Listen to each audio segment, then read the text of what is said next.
KO debate series. We lit tonight. Y'all come through, man. Y'all know how we gonna show up and show out. See y'all all in the building.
Yo, what's going on with y'all, man? It's your boy KO.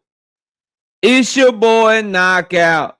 It's your boy KO 86, Knockout 86, Knockout Boxing, KO Boxing, whatever you want, call me. I'm live. I'm here. We back. Welcome to another episode of Knockout Boxing 86 TV. Smash the like button. Subscribe to the channel. Share this live stream if you're new here. Also, be sure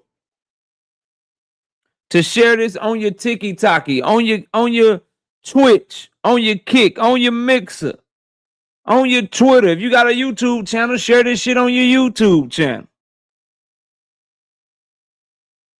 Truth Social, Snapchat, Instagram, Finsta, whatever you got.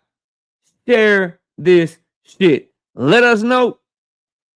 Support the hustle. Support the grind. Let everybody know where we're talking boxing at, man. Also, be sure to donate to the channel. Hit the super chat. Hit the Cash App.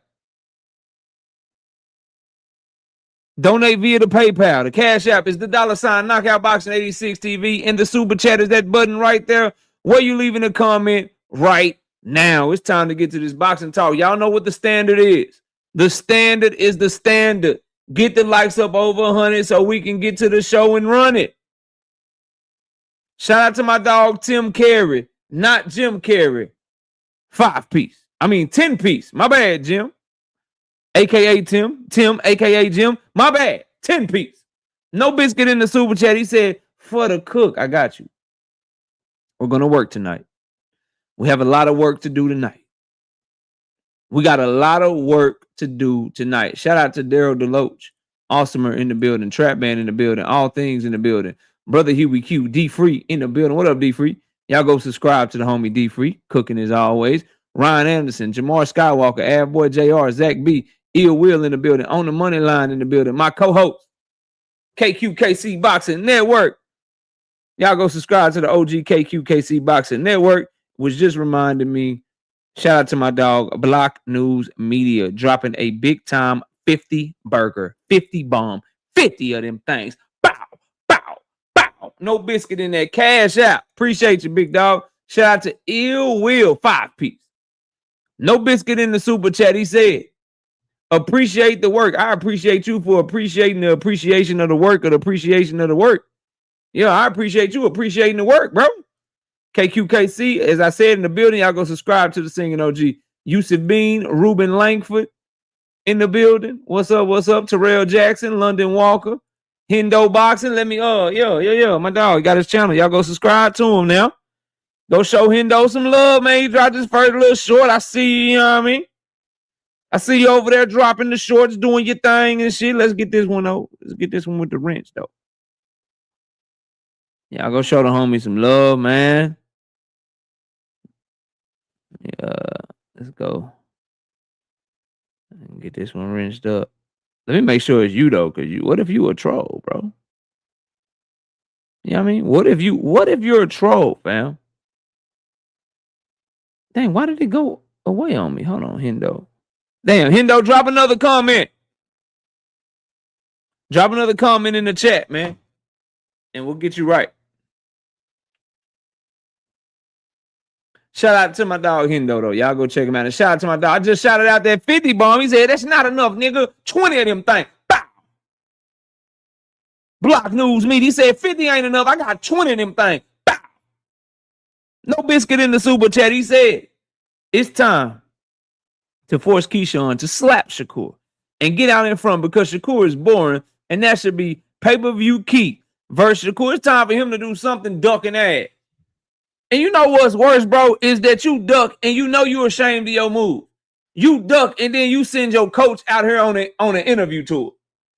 You duck the fade and you don't even stand on ducking the fade to even try to give people a bullshit reason, to even try to pop shit no more. You just hide in the tuck, hiding behind the scenes while your coach come out here and make you look even worse with his stupid ass commentary. All right, Hendo say that's him. Let me make sure. I'm going to go to your channel, nigga. I don't trust you. Okay, yeah, I trust you. Yeah, that's him. Hold on, shorts. Yeah, that's my dog. That's my dog. Okay, I got you. I had to make sure. You know what I mean? Had to make sure, bro. Oh, yeah, we're going to mod that up. Y'all go check out the homie. Shout out to my dog, Block News, with the 20 of them things. Keyshawn is more entertaining than Shakur, but they both some bitches. They both some ducks right now, fam. Crazy work. Shout out to Trap Band. 10 of them things. Bow. 10 piece. No biscuit in the super chat. He said, absolutely nothing. Just showing love to the channel. I appreciate you, bro. Let's get back to the roll call. Swoosh Life in the building. What up, Swoosh Life? Lee Jackson, D. Willie Thomas, Fat Pat. Boxing King, what up? Tsunami, what up? Boxing Nerd, ain't seen you in a minute. What up? Brandon Broussard, what up? Salute, homie.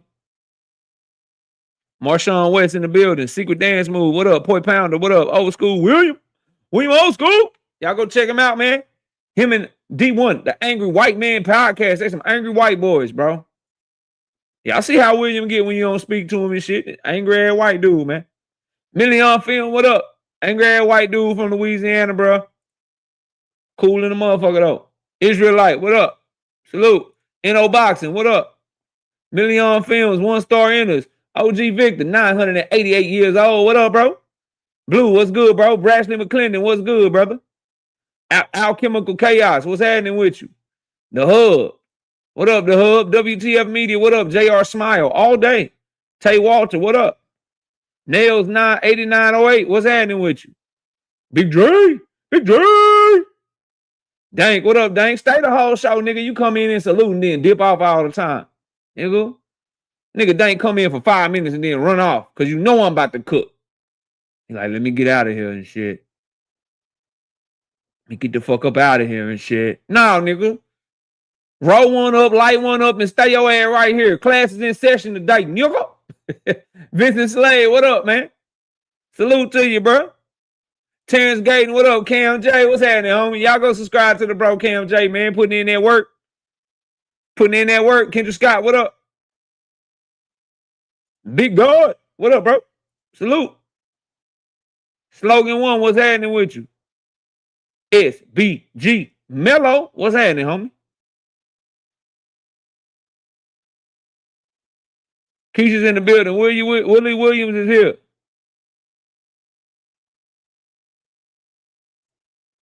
Willie says Boots has a goal, and that to be undisputed at 154. Tell Vergil to get a belt and meet Boots halfway with a belt. Other than that, I'll see you when I defend undisputed. I don't give a fuck about a fighter goals, nigga.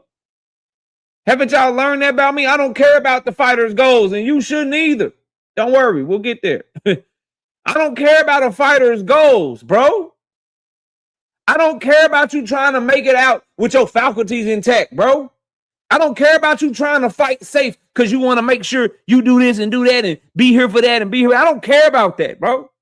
I don't care about how you want to be undisputed. I don't care about none of that shit. I want to see the best possible fight that I can see for my money, bro. I don't care. When did we start caring about fighters' dreams rather than the fights that we want? Nah, bro. No, hell no. Some of y'all tend to understand it when it's one way. What did Marlo say on the wire? Y'all, you want it to be one way. What did he tell the security guard before they boarded his ass up in that abandoned apartment? When the dude tried to get mad at him for trying to take a bro, getting killed over a blow pop is crazy. Yo, getting murdered over a blow pop is crazy. Getting killed because you take your job too serious of trying to stop somebody from stealing a piece of candy is wild. That's Marlo Stanfield, nigga. You let him take the candy. But what did he tell him? You want it to be one way. What did what did he say, bro? Hold up. What did he tell that nigga? That's what y'all want. That's what boxing fans want, bro.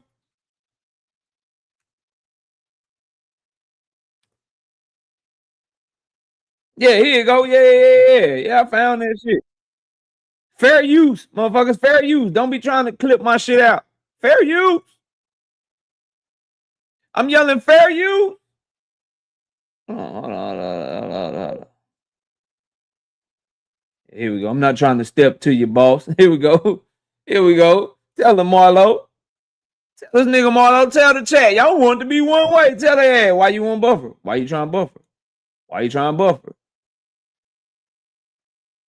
buffer? See, that's that bullshit.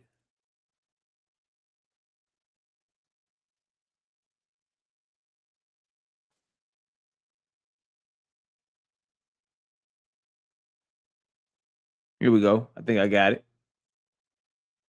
Here we go. Pretend I ain't talking to you. Man, forget it. Y'all get the damn point. Pretend like I ain't even on this earth. I know what you are. Now, I ain't stepping two, but I am a man. Listen, bro, I can watch the Wire shit all day. Let me get off this shit. We'll be done derailed the whole fucking show. Let me just get done speaking. Point pound the word, but y'all get it. Y'all want it to be one way, bro. But it ain't that way. It's the other way. Y'all gonna see E-Dog, Supreme Cam, what up? Miss Joette, what up? Ray B, what up? Milo, what up? Get this roll call done. I'm ready to cook. D Willie, what up, bro? Michigan Hendo, what up? Thomas Hill, what up, bro? Nah, bro. I was just talking shit to Preem. I was just talking shit to Supreme, man. Andre, what's good, bro? I was just talking a little shit to Supreme, you know. Marquis, what's up, bro? Salute, fam. Who else is in here? Frequent, man. What the fuck going on, man? What's up? O2 Marzi, what up? Big Braille, what up? Tired ass Cowboy fan, what's happening with you? Lockdown Chuck, what's happening, Lockdown Chuck? K Money, what's good? Teach, what up? World is boxing, what's happening?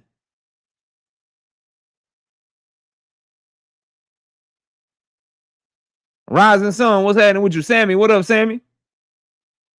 Night Rider, what up, Night Rider? Salute.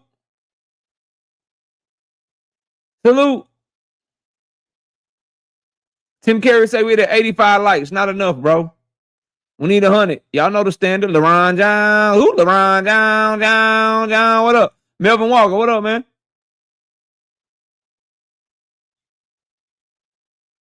No, for real, man. Fuck all this fighting goes. Nigga, what's the best fight? Kurt Hurd, what up? J-Man, what up? People tend to understand that in certain situations. We're going to bring it full circle. We're going to talk tonight. I'm from them ways. What up? 90 likes. I need 10 more people to hit the like button. Miss Joelle, what's good? Healthy and wealthy. What up, bro? Yeah, you want to be one way, but it's the other way, nigga. My name is my name. Yeah, nigga, hey, bro, on that Marlo shit. You want to be one way, but it's the other way. I'm trying to tell y'all, bro. Y'all want to be one way with this boost in this Vergil Ortiz shit, but it's the other way. So you got to have them videos clipped already. Nah, bro, man. Hey, man. I work how I work, man. Facts, KO. What's good? 2 cents boxing in the building. What up? Shout out to Jay, man. First of all, 2 cents. What up, 2 cents? Y'all go subscribe to her channel. Putting in that work. Yup. Working. What up, Dondrick? Salute, bro. Big block. What's happening? What's happening with you? Tim Carey said we had 104, so we're going to get rolling. Soon we get down, we're going to get rolling, bro. He said, nah, I'm with whatever the fighter wants. Man, fuck that. Fuck all that. Shout out to Kurt Hurd, being a member for 20 straight months. I bet your ass can't make it to 2 years. He said, got me a promotion in a brand new Genesis GV80. The fuck is that? Genesis GV80. Oh, that's cold. Okay then, Kurt. Thanks for helping the road. Thanks for helping the road. Let's groove and keep killing the narratives. KO, yeah, we just gonna tell the truth. But salute to you. Congratulations on the new ride and the promotion, man. Let me hold something, though. Shit. Hey, let me hold something, though. Facts. Yeah. Sunny day, what up? Let me hold something. Jacory. You can't compare Boots' undisputed run to a Devin run. What the fuck? What? Bro. Don't make me spaz out, Jacory, because I have no clue. I have no clue what you're talking about right now, bro. Oh, he said, I'm going to let you hold, son. Shout out to Kurt. He said, I'm giving him 5 memberships to this shit. Appreciate you. Whoever he gifted that shit to, thank Father. Oh, he gave Cam one. You gave some real ones some membership. Y'all keep that shit. Stop playing. He said, fuck they goals. Oh, yeah. Fuck they goals. We going to get there. We going to get there. Y'all missing the plot. Sister 2 Cent, y'all are missing the plot. I'm going to get y'all there. Kevin House, what up? I'm going to get y'all there. Y'all know I don't never just say shit. When y'all ever known me to not back my shit with data?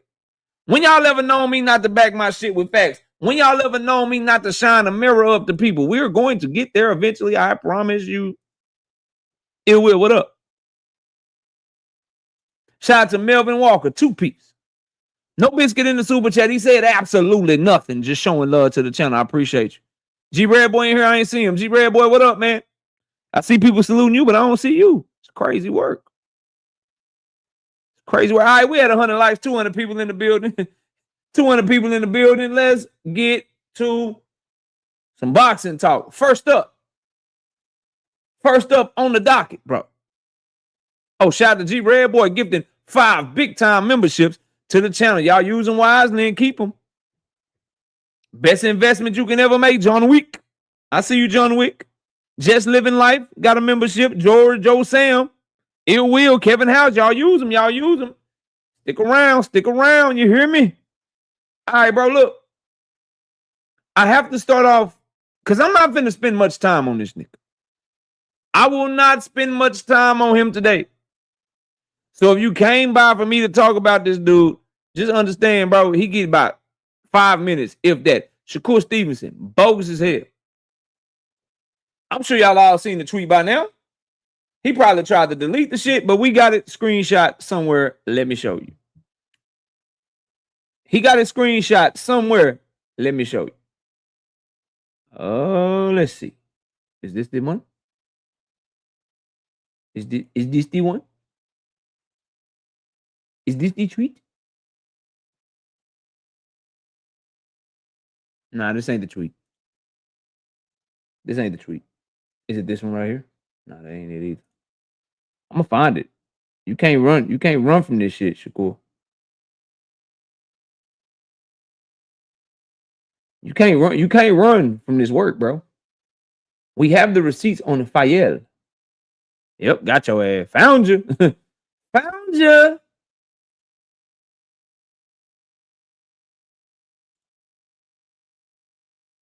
Oh, y'all see Night Rider? Make sure you got gifting enabled in your settings or you can't even get a gifted membership. Y'all better turn on gifted so people can give you some shit.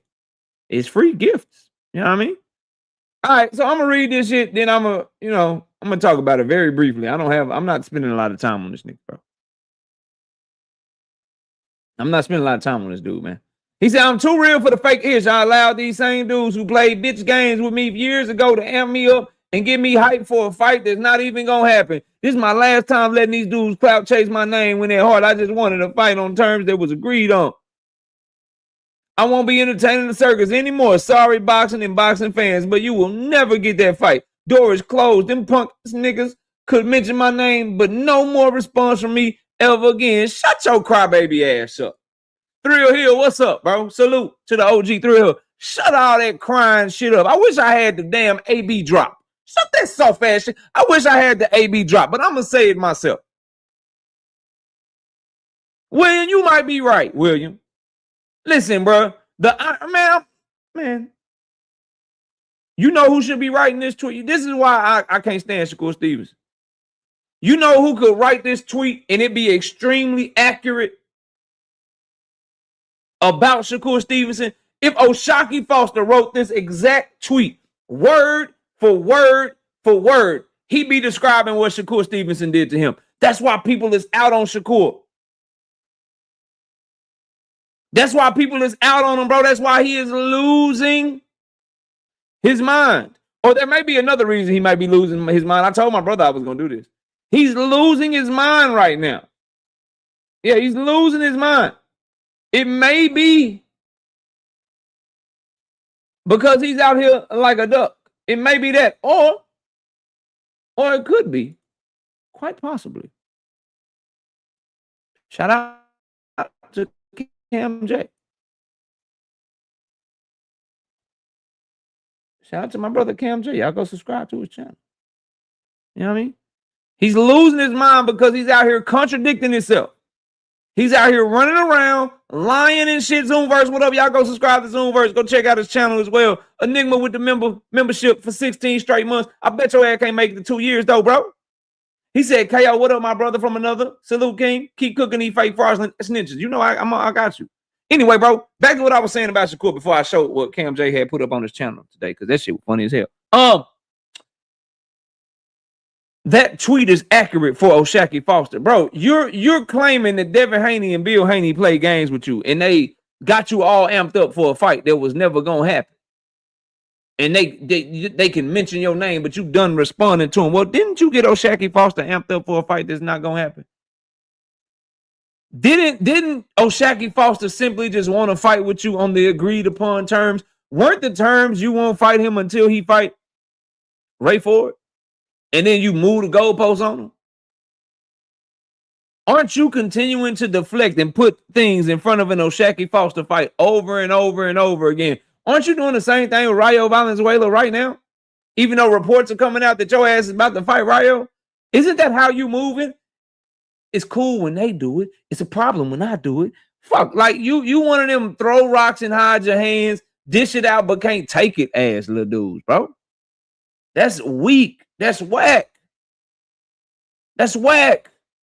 You said the negotiations was fake. Then you said the negotiations was real. Then you said that you had signed to fight Devin Haney. Then you said you only verbally agreed to fight Devin Haney. Now you're saying you just want to fight with the agreed upon terms. But you also said you wasn't getting in Keyshawn Davis' way. Nigga, you don't know what to do. You don't know what to do. You were saying Lamont Roach was the best 135-pounder, and then he get his ass whooped by Williams and Pater. Now Williams and Pater is the best, and he the one, and he did, bro. You just say whatever the fuck you think gonna make you look good at the time instead of just saying what's real all the time. That's your problem. That was a bar, bro. Damn. I should be a rapper. You just say whatever makes you look good at the time instead of saying what's real all the time. Rappers watching my shit. Don't steal my shit, bro. That was a bar. Don't steal my shit, bro. That was a bar right there. Don't steal that. You know what I mean? You just be lying and stuff, bro. So people is getting done with you, and now people is taking you as a jerk, as a joke. Rozilla, H-Town, and they taking you as a joke. Cause now, bro, now this is how you viewed Mr. Whippet, bro. You smoking helium balloons, bro. This is what people are making. This is what people doing with you. This is what you have turned into, bro. A joke, fam. A joke. You have turned into a joke because you smoking on hot air balloons. Yeah, that's what people look at you as, bro. They don't even put you in the goddamn good locker room when they make memes of your ass no more. You just damn bad, bro. All because you won't fight nobody.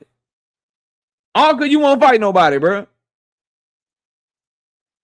Yeah, this you.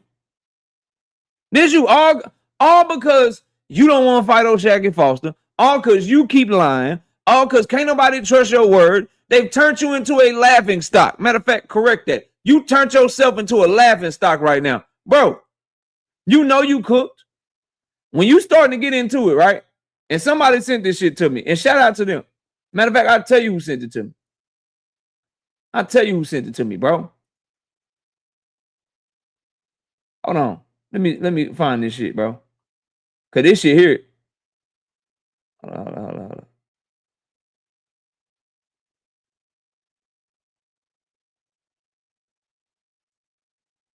Is it this one? Yeah, bro. Listen, dog. Shout out to my dog T Cook, bro. Let me how I say this. Look at this shit, bro. Look at it. This is how you know the jig is up for Shakur Stevenson, bro. Look at this. So he's in tour with Jose Rayo Valenzuela. The caption shows Rayo got 5,200 followers. Shakur got 335,000 followers on X. When they were getting back into it, look at Jose Rayo Valenzuela saying what he said.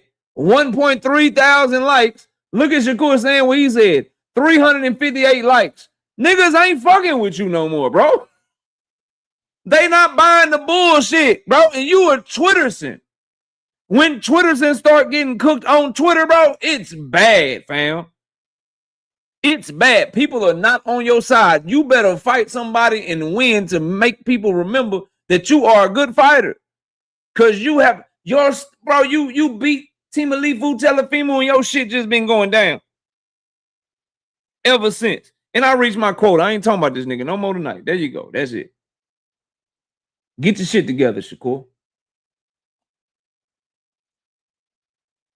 Get your shit together, Shakur Stevens. Get it together. Yeah, get your shit together, bro. Jupe in the building. What up? I got some breaking news for y'all, too. I'm just going to give it to you real quick. I'll do a video on it tomorrow. Jay Chestnut, what up? Javante Tank Davis and Courtney Roselle, his alleged accuser, they have a mediation meeting August 12th. You're welcome. You heard it here first. I'll do a video and show the paperwork on it tomorrow. Just real quick. Bow. Just real quick. Bow. Just to let y'all know I'm him. Isaiah, what's good, bro? Just a real quick little bow, little drive-by. Just let y'all know, yeah, that's me. Boop. Boop. Yeah, that's me. So they got a mediation meeting on August the 12th to try to mediate that shit, get that shit up out of there from a civil standpoint. Just so y'all know, real quick. Boom. Now, continuing on. I know niggas is mad right now. Man, no, talk about Tank some more, KO. No, nigga. No. No, man, this nigga KO, man. Talk about Tank. No. No, that's what I got. I'll do a video on it tomorrow. Now, moving on. David Benavidez gets ducked by Noel Makalavelli. And he's going to be fighting Jai Opataya. Now, most recent reports suggest Don King ain't playing. Lance Puckmeyer today tweeted out about 20 minutes before I hit this live stream, bro. He said, just spoke to Don King. He remains confused, hurt, and saddened by his fighter, Noel Makalavelli, turning to Zuba match versus Jai Opataya under advisement of Makalavelli manager. When King had David Benavidez fight ready, quoted OJ's song, they smile in your face, they backstabbers. Don King probably taking his ass to court. But I want to get on this David Benavidez shit because I seen Ja Opataya talking about David Benavidez is scared of him. And you know what I'm tired of, bro? Drink more water, what's up? I'm tired. And I've been saying this shit. And I only know a select few. I've heard Cam J, I think, say this. I've heard Deem say this. I've heard Jupe say this. I've heard 2 Cents say this, bro. And I've been saying this shit for 2 fucking years. When I told y'all Turkey was fucking up the market, y'all didn't want to listen to me. When I told you his stuff is going to have a fucking lasting, damaging effect, y'all didn't want to listen to me. When I told y'all he's going to put us in position to where B-side fighters are going to be trying to act like they the fucking A-side, y'all didn't want to listen to me, bro. Now, here we are. Ja Opataya is mad and accusing David Benavidez of ducking because he the A-side and he set terms for a motherfucking fight. Imagine a world where David Benavidez is ducking Ja Opataya because he don't want to fight for a motherfucking belt that is fake, fraudulent, and is not recognized by anybody. Think about that shit for a second. Really let it sink in. Seattle Rick, what up? Imagine David Benavidez being painted as a duck because he told the B-side, this is what we have to do to fight. I don't want to fight for that bum-ass belt. And if you want to fight, you got to come over here, bro. I'm not fighting for no super shit. Imagine David being called the duck because the B-side doesn't want to accept the terms. You don't want to listen to David Benavidez, but you're going to go on Ryan Garcia and kind of be an undercard. This dude is main eventing everywhere. He's selling out arenas, right? When he goes over to Saudi Arabia, he's the main event. When you go over to Saudi Arabia, you 3rd or 4th down on the card. Fighting David, hey, little brother, bro. What's this nigga name? What's his name, bro? Real shit. What is his name? This dude. Yeah, no, that ain't him. Hold on. Zorro, bro. No, not Zorro. Jordan Thompson. You fighting this nigga.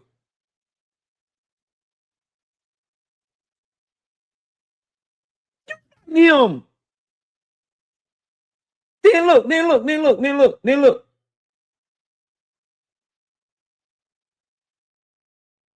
Then you fighting Kia Sorrento, bro. You fighting fucking Kia Sorrento, fam. You on undercards fighting Kia Sorrento, my nigga. Yeah, you fighting Kia Sorrento, bro. And he really lumped your ass up. He really fucked you up. Like, if y'all go watch the fight, go back and watch that fight. Ja Opataya got some paws put on him a little bit. Go watch the shit. He looked a little hurt.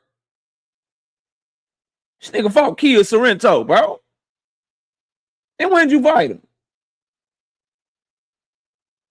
You 3rd, 4th down from the car fighting dudes talking about David is scared of you because he don't want to go to motherfucking he don't want to go over to Zuffa. Since when the A side got to go over to the B side to make a motherfucking fight? And if he don't do it, he's scared. Y'all niggas is crazy. J So Black told y'all to like the video. Listen to him.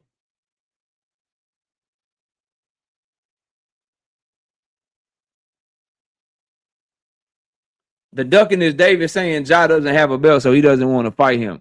Ja then is almost finalizing the fight to get a belt, so David will fight him, but then David steps in to block it.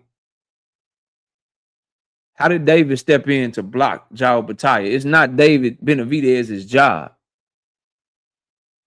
It's not David Benavidez's job. Matter of fact, I'm not gonna do that. I'm gonna let David tell you. It's not David Benavidez's job to worry about what the fuck Ja Opataya got going on, number one. But I'm gonna let David tell you. I'm gonna let David tell you, big dog. I'm not finna argue with you.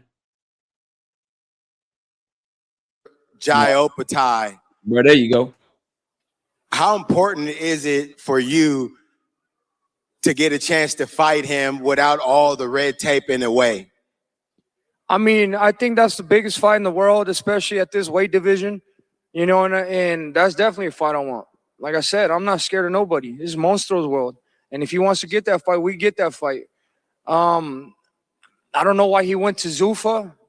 We could have made this fight right after this one, you know, but now I don't know if he got stripped by the IBF or what it is. You know, I'm not going to go there and fight for a Zuffa title. But I mean, I don't know. I mean, I think that would be a great fight to make in the future. And I mean, I respect Jai Opetaia a lot. He's a great fighter. And I think he has to come back over here to make these fights happen because, you know, we can't make no fights in Zuffa. So when did David Benavidez say that he's not gonna fight Jai Opetaia because Jai Opetaia ain't got no belt? When did he say that? I didn't hear him say that. I heard him say that's the biggest fight in the world, especially at this division. If he wants to get this fight, we can get this fight. But I'm not fighting for no Zuffa belt. If he want to get this fight, he got to come over here on this side so we can make the fights. Because we can't make no fights on Zuffa. That's what the fuck he said. When did he say the nigga needed a belt, bro? This David Monster Benavidez, bro. He did not say that shit, fam. Y'all just be straight. Y'all be straight lying on this young man, bro. And the facts are, bro, he is the A-side over this dude. It's not even a conversation. You do what he tell you to do. If he say, I'm not fighting over there, I'm not making no fights over there, you got to come see me over here, then you got to come see me over here. Because without me, you on undercards, bro. If David Benavidez and Jai Opetaia was fighting and Conor Bean and Ryan Garcia was on the card, them niggas would be on the undercard, bro. Y'all got to wake up, fam. Y'all got to wake up. He did not say that, bro. This is KO you are talking to. That shit doesn't work. Let's check your next comment. See if it gets any better for you. David should just fight him because Zuffa would give him the biggest pay. So why not just fight Jai? He should fight Jai on his terms. Listen, bro, I don't know where you're used to going, but Jai Opetaia had every opportunity to make the Australian fans love him the way that the Mexican-American fans rock with David Benavidez. He had every opportunity to build himself into a star that David Benavidez had to build himself into a star. Unfortunately for Jai Opetaia, whether it be personality, fighting style, exposure, whatever, he was unable to do it. To ask David to be the one putting forth the effort when he's Jai Opetaia's biggest bag. He's Jai Opetaia's biggest opportunity and biggest fight. It's ridiculous. All he has to do is say, I'm willing to fight you. Here's what you got to do to get the fight. Then it's on Jai Opetaia's undercard fighting ass to make it happen, bro. Yeah, bro. Yeah. I'm not Australian, nor am I Samoan. I didn't say you were Australian. I said Jai Opetaia is from Australia. Is he not? Am I tripping? Am I tripping, bro? Now you talking about some other shit. I did not call you Australian. I did not call you Australian. I said that this nigga, this guy, I said him, right there. The number 2 cruiserweight in the world. I wonder who they got as number 1. But the number 2 cruiserweight in the world. Yeah. It's from Australia, bro. That's what I said. Gold Coast, Queensland, Australia is where he lives, to be exact. Born in Sydney, New South Wales, Australia, to be exact. That's what I said, bro. You cooked. Don't type no more. You want to talk to me, you got to hit the link.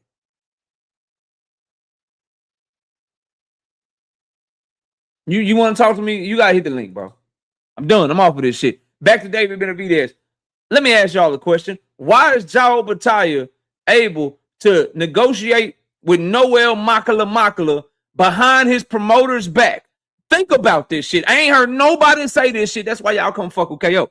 Why is Jai Opetaia able to put forth so much effort to have his team negotiate behind the back of the promoter, Noel Makala, possibly opening him up to legal action instead of just openly trying to get them to reach out to David Benavidez?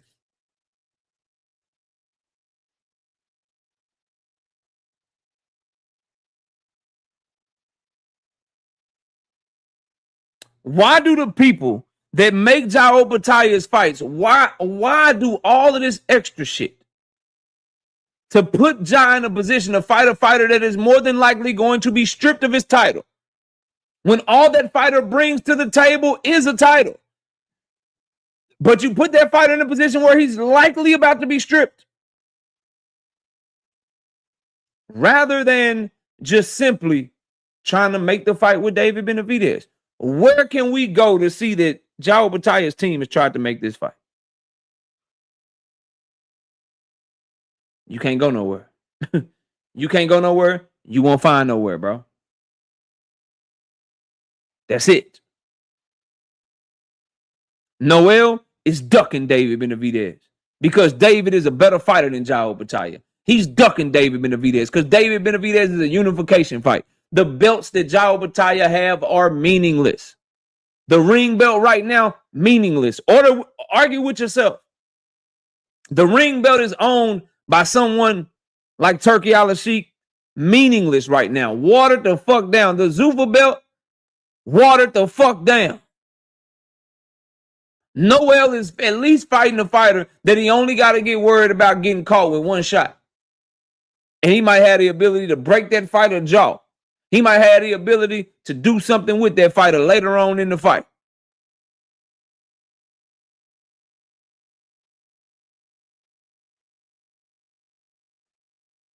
That ass whooping from David Benavidez is much worse.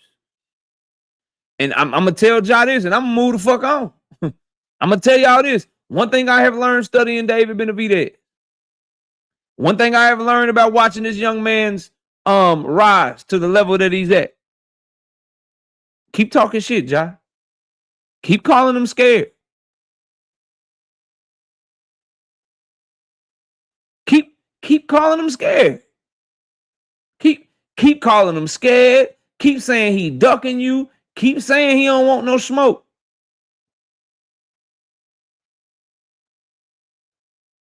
Keep on doing that. As a David Benavidez fan, I hope you do. I hope everybody say duck. I hope everybody say he's scared. All of that shit. Please do. Please do. DJ said, so why David trying to fight the bum instead of João Batalha? Because he gave Ja the play. Here's the thing, bro. As I've been saying, I don't know how long you've been in here. David is the A side. He set the terms for the fight. I'm not fighting for a Zuffa belt. You got to come over here and we can get that fight. Ja didn't want to do it. Instead, he's trying to, let's play the leverage game. Let's go try to get the WBC belt. So David says, no, nigga. No. I'm gonna take the opponent. João Batalha says, no, I'm going to take the opponent back. Guess what David's next play is? Well, bitch, you can take the opponent, but nigga, I'm going to get that belt. So you go ahead and fight him, because without the belt, what's the point? The only reason Ja wanted him was for the belt. Now, if you get him and there's no belt, then what? Or the solution is simple. Just do what the fuck the A side says so we can get the motherfucking fight. Yeah, just do that. But I want Ja to keep talking that shit. Please. Keep talking that shit. Josh 803, what up? Murder Sport becoming a new YouTube channel member. I appreciate you, bro. I bet your ass can't make it to a year, though. Shout out to my dog, Brian King B. Falcone, member for 4 months. He says, what's good, KO? Bet I make it 2 years. Well, you been a member for 4 months, nigga. You got to make it to a year first. Nigga talking about some 2 years. Make it a year. Shout out to my dog, bro. Shout out to David Lynch, 2-piece. No biscuit in the super chat. He says, get those likes up. Y'all listen to him. DJ says the cruiserweight division been moving around Ja for about 5 years now. David been in the division for a month or two. He made his first fight in May, bro. Cinco de Mayo. It's been 3 months he been in the division. And he said, this is what we got to do to get that fight. This is my world, bro. This is what you got to do to get that fight. We can get that fight. Let's make the fight, bro. What's up? I ain't fighting for no Zuffa belt, though. Because if they fight for a Zuffa belt, Undisputed will not be on the line. Somebody's snatching they shit. WBO, IBF, WBA, WBC, them motherfuckers fighting, try to put the Zuffa belt on in front of the world. That somebody's shit snatching. So they won't be fighting for Undisputed if they do fight. And Ja keep that motherfucking belt. Just letting you know that shit now. Life is good. What up? Crush in the building. What's up, Crush? Salute, homie. Y'all better wake up, bro. Dave Benavidez has been putting belt to ass on a lot of your favorites. I see you, Jenks, yeah. What Dimitri Bivol do when the WBC came a-calling?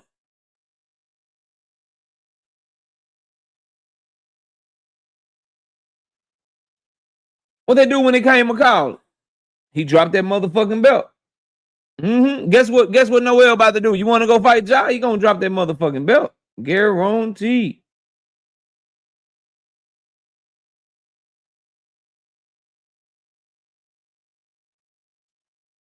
Ooh, let me see something.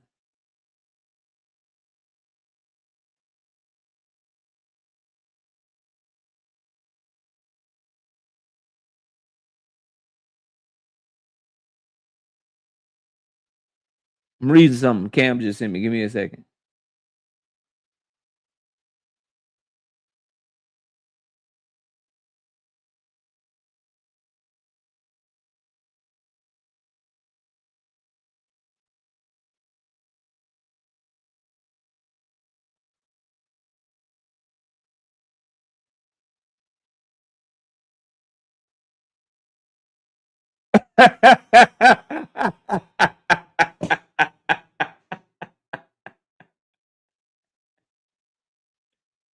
Nah, bro.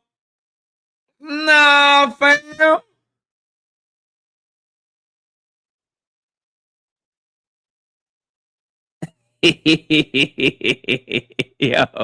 yo, Saudi Arabia, bro. Yo, nah, fam. Nah, all right, let me show this to y'all. Y'all probably like, KO, what the fuck you talking about, KO? KO, what the fuck y'all talking about, KO? I got y'all, fam. Look, we gonna switch gears real quick.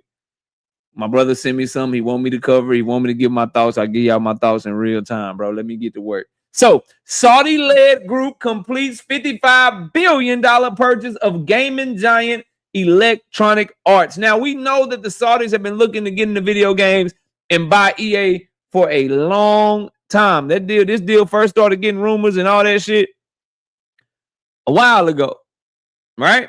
So that's the headline, but they buried something in the fine print. They buried something in the fine print, and KO has to holler at you. Now, the Sims and EAFC maker Electronic Arts sells for $55 billion to Saudi-led group. The sale of gaming giant Electronic Arts for $55 billion to a group of buyers, including Saudi Arabia's public investment fund, has been finalized. The American company is known for making and publishing best-selling games such as EAFC, formerly known as FIFA, The Sims, and Mass Effect. The investors, who include affinity partners led by President Donald Trump's son-in-law Jared Kushner, are taking EA private, meaning all of its public shares will be purchased and it will no longer be traded on the stock exchange.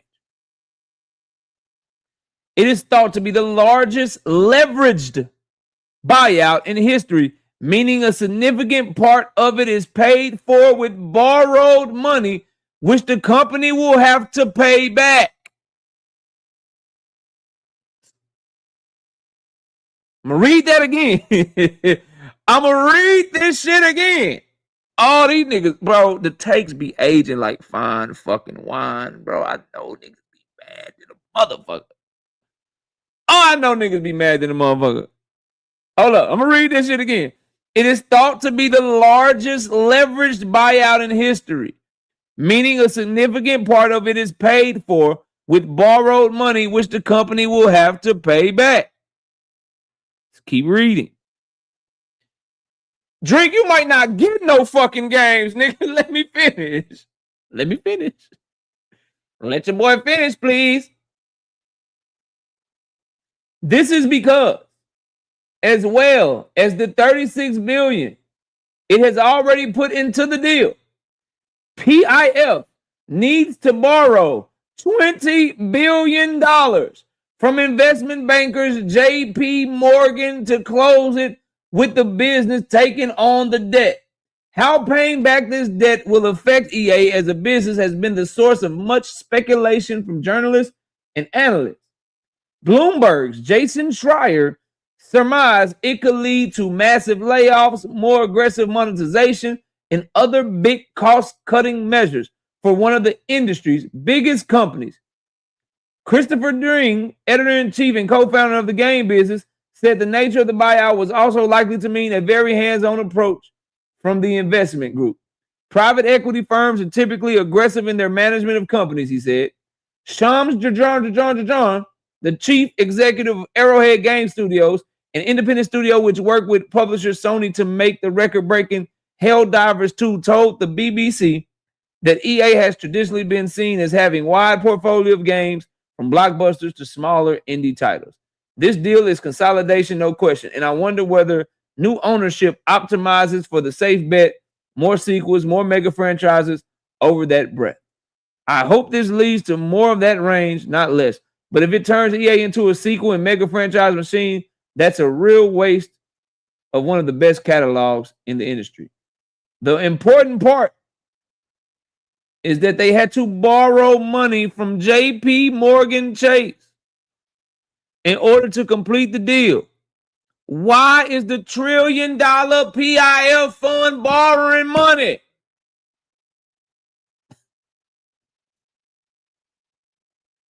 They got $1 trillion, gazillion, gabillion dollars, and they're having to borrow money to complete a purchase of EA. How much longer do you think they're going to keep spending all this money on boxing, losing all this motherfucking money? They're completing the largest leveraged buyout in history. That means they bought the money. They bought the company and put themselves in $20 billion worth of debt to do it. So they already in the red $20 billion. And they got to try to figure out a way to make that shit back just to get profitable or break even and then try to turn a profit again. Why is the Saudi Arabian government borrowing money from JP Morgan Chase? You know, they already got rid of Live Golfing. Cam J, what do you tell them to read the room? Oh, man. Yo, bro. That was funny as fuck. Do you tell them to read the room?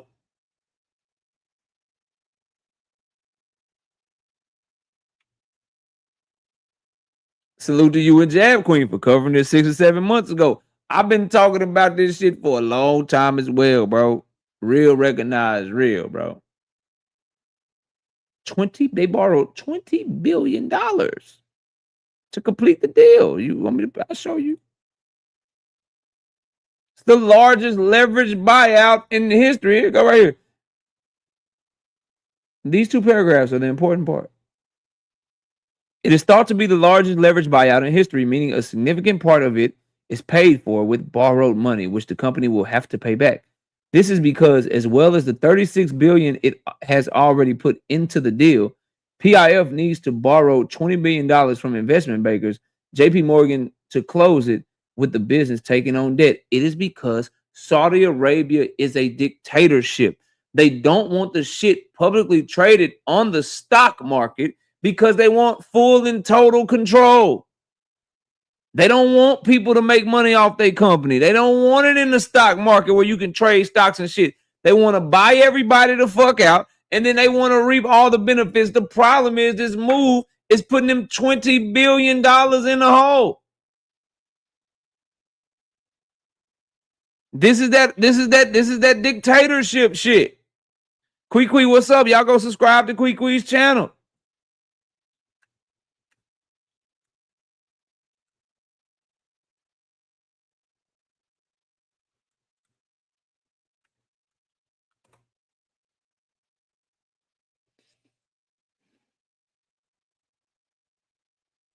Give me 1 second.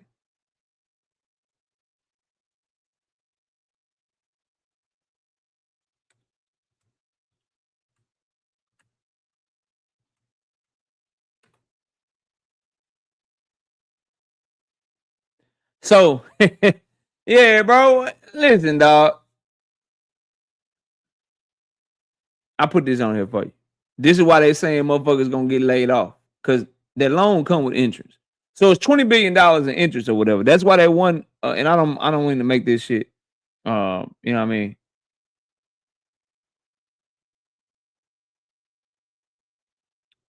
too financial, but I'll just put it to you like this. So they generate $7.5 billion. They did $8 billion in total net bookings. Their gross profit was $5.9 billion. Their operating expenses were $4.7 billion. They make about $887 million per year. You didn't want to, you know what I mean? You don't want to spend all your money trying to pay back a loan. So you got to pay back $20 billion. If you gave all of those profits to the bank every fucking year, it take you 20 to 25 years to pay that loan off. Yeah. But you can't do that because you got to keep operating and paying employees and trying to make new games and shit, yo. Ravens Pitbull, what up, man? Yo. Hey, man, hurry up and get them the fuck out of boxing is what I'm saying. But salute to Cam J on the story. That's fucking funny, bro. That's funny. That's fucking funny, bro.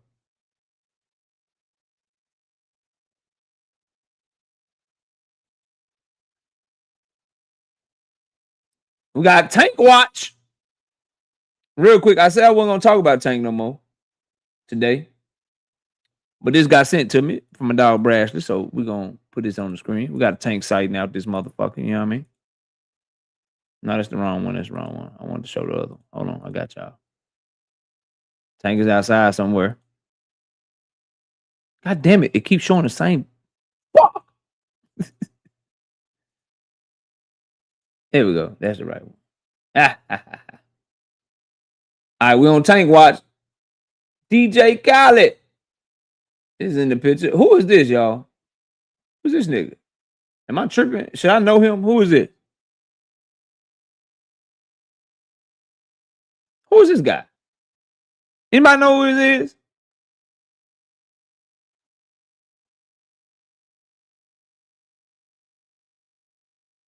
SGA? Okay. Dang, why he look so old, bro? And then we got Tank. Hey, off the rip, that boy look out of shape to y'all?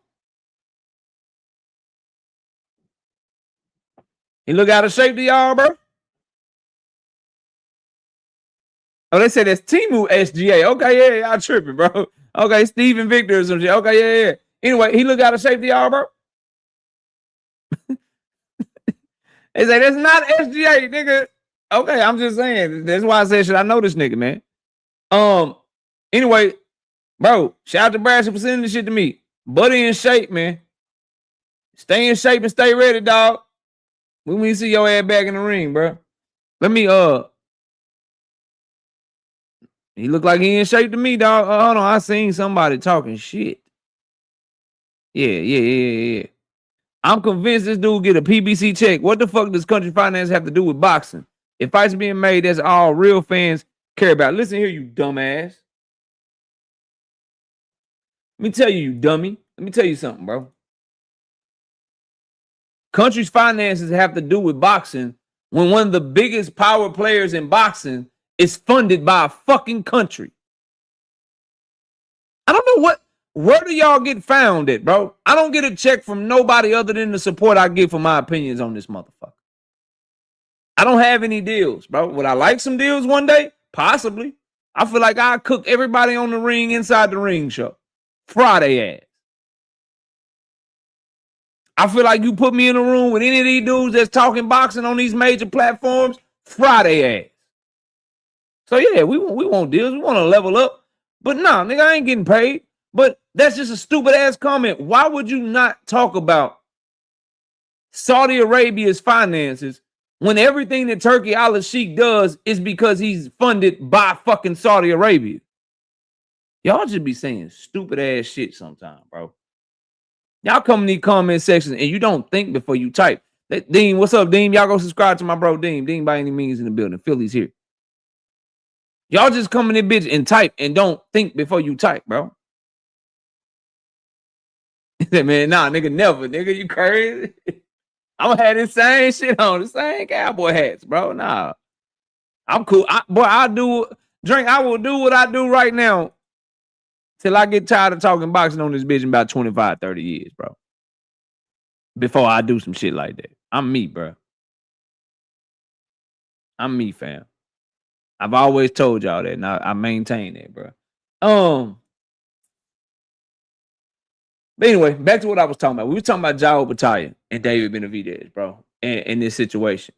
I'm waiting to see if I gotta tell y'all, this is just some real shit. If Jaron Battaglia and Noel Machiavelli ends up going off with the WBC still being on the line, that's good for Ja. That's good for Zuffa. I just think it's too many hurdles in the way. Like, is Dana White and Nick Khan really willing to make the WBC front and center on both of the fights and put the Zuffa belt to the side so the WBC belt can be fought for? Is Mauricio Suleiman willing to backtrack on what he said about David Benavidez being the mandatory to let this go through?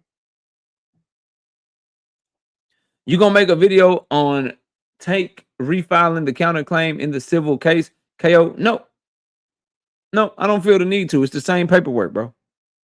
They just going through that's not the important part. The important part that I will make a video on is that they have a and I said it earlier in the show, they have a mediation hearing on August the 12th. So hopefully get this shit behind them, bro. Hopefully get that shit behind them. So for me, bro, it come down to that WBC belt because the only value that Noel Makala has for either one of these fighters in this boxing war, the only value that he has for the zone where David Benavidez is going to be fighting, the only value that he has for Zuffa where Jaron Battaglia fights is that WBC belt. That's the only value that he has. If he's not coming to toe with the WBC belt, who gives a fuck about him, bro?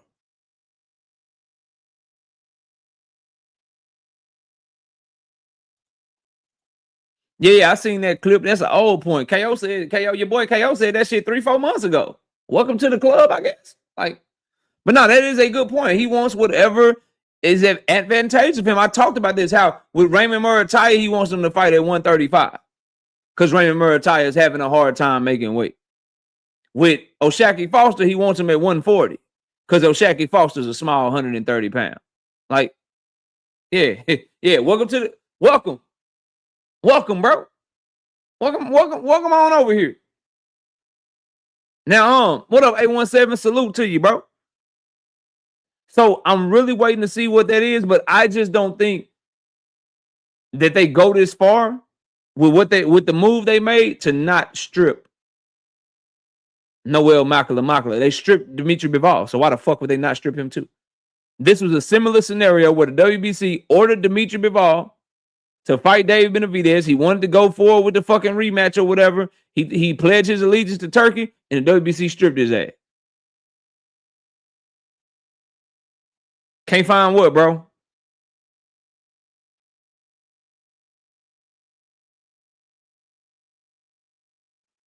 So I anticipate he's going to get stripped as well. The only way if that's what happens, then this was pointless. Because David Benavidez never wanted Noel Makala for Noel Makala. He wanted Noel Makala for that belt that he got. And if he going to fight the Polish dude, that's going to be for the belt. And David is still pressing the issue because guess what? Even if he do fight for the interim, that's keeping him in mandatory position. But I think Mauricio Suleiman is going to side with traditional boxing. I don't think he like Dana White. I don't think he like Nick Khan. I think he going to shit on him.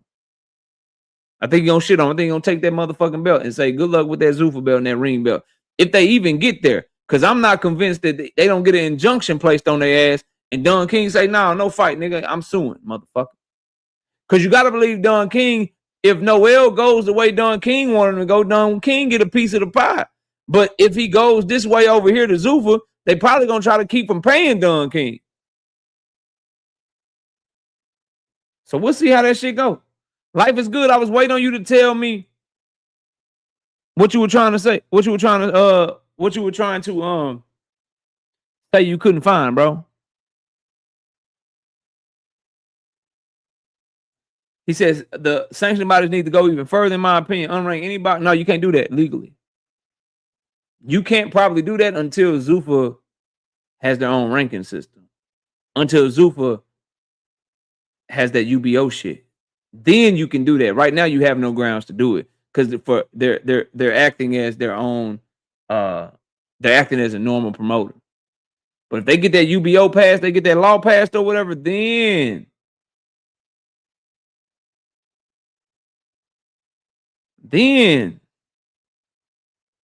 you do that, right? Here's the problem with that though, DJ. DAZN has a bigger UK audience than they have in the US. The problem with that, DAZN has a bigger UK audience. They have more UK subscribers than they have America subscribers. What if DAZN wants to do TNT in America on linear television and DAZN in the UK?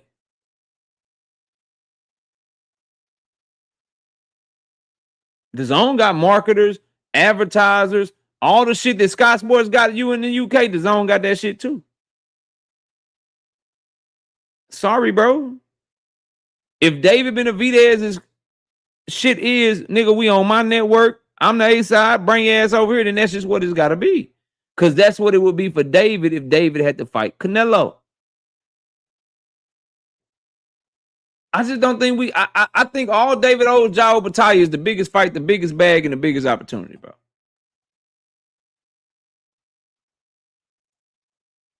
Nah, they had to sue them to do that. Or threaten to sue. They had to send a cease and desist letter. They had to bully Dana White into doing that, bro. Dana White was trying to make the fight behind Golden Boy in DAZN's back, fam. They had to be bullied into that shit, fam.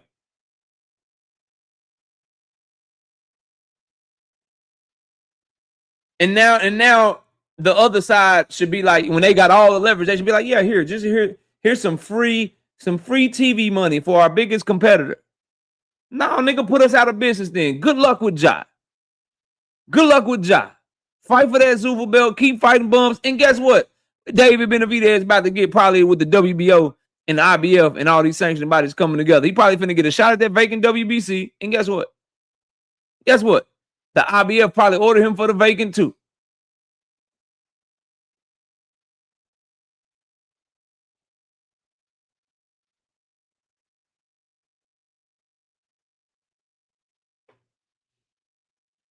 Anyway, bro, let's get to the main topic of the evening. Boy, I got about an hour and a half for you motherfuckers, man. The best fight for Jaron Boots Ennis is Vergil Ortiz Jr., who won't smoke. I be hearing y'all talk. Yeah, I hear y'all talking. You know what I mean? I got a work call yesterday, you know. Had to hop off, but we here now. We got an hour and a half. The best fight for Jaron Boots Ennis is Vergil Ortiz and not no goddamn Josh Kelly. What's up? What's cracking? I think I can actually have a conversation with other Jaron Boots Ennis fans and it be respectful and shit. What's happening? Realistic, teach you already off to a bad start. Fundora's not available, nigga. We talking about next. You already off to a bad start, nigga. We talking about next. We ain't talking about overall, nigga. Fundora is not available. He is fighting some nigga named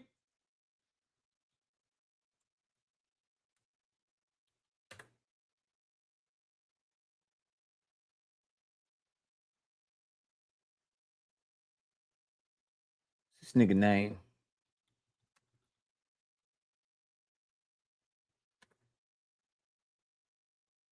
D-Ray, what's up, man? Good to see you.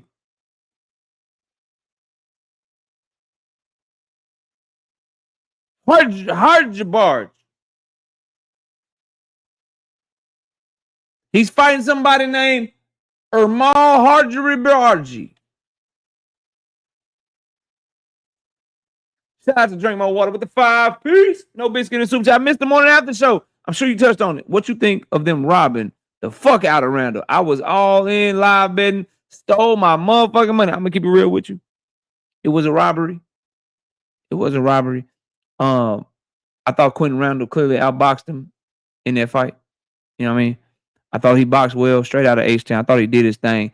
But I'm here to tell you, I hate that you lost your money, but I had the bag on Raw Kirill. So I was happy with the robbery. I was. Raw Kirill is trash. Quentin Randall did win, in my opinion.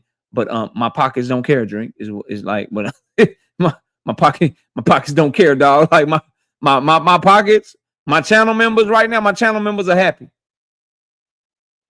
Yeah, Ravens people, that's where they at. The channel members are happy. You know what I mean? So yeah, that's how I feel. 2 cents jumping off the top rope with the people's elbow. Top rope with the people's elbow. KO, you do realize Vergil don't want the fight.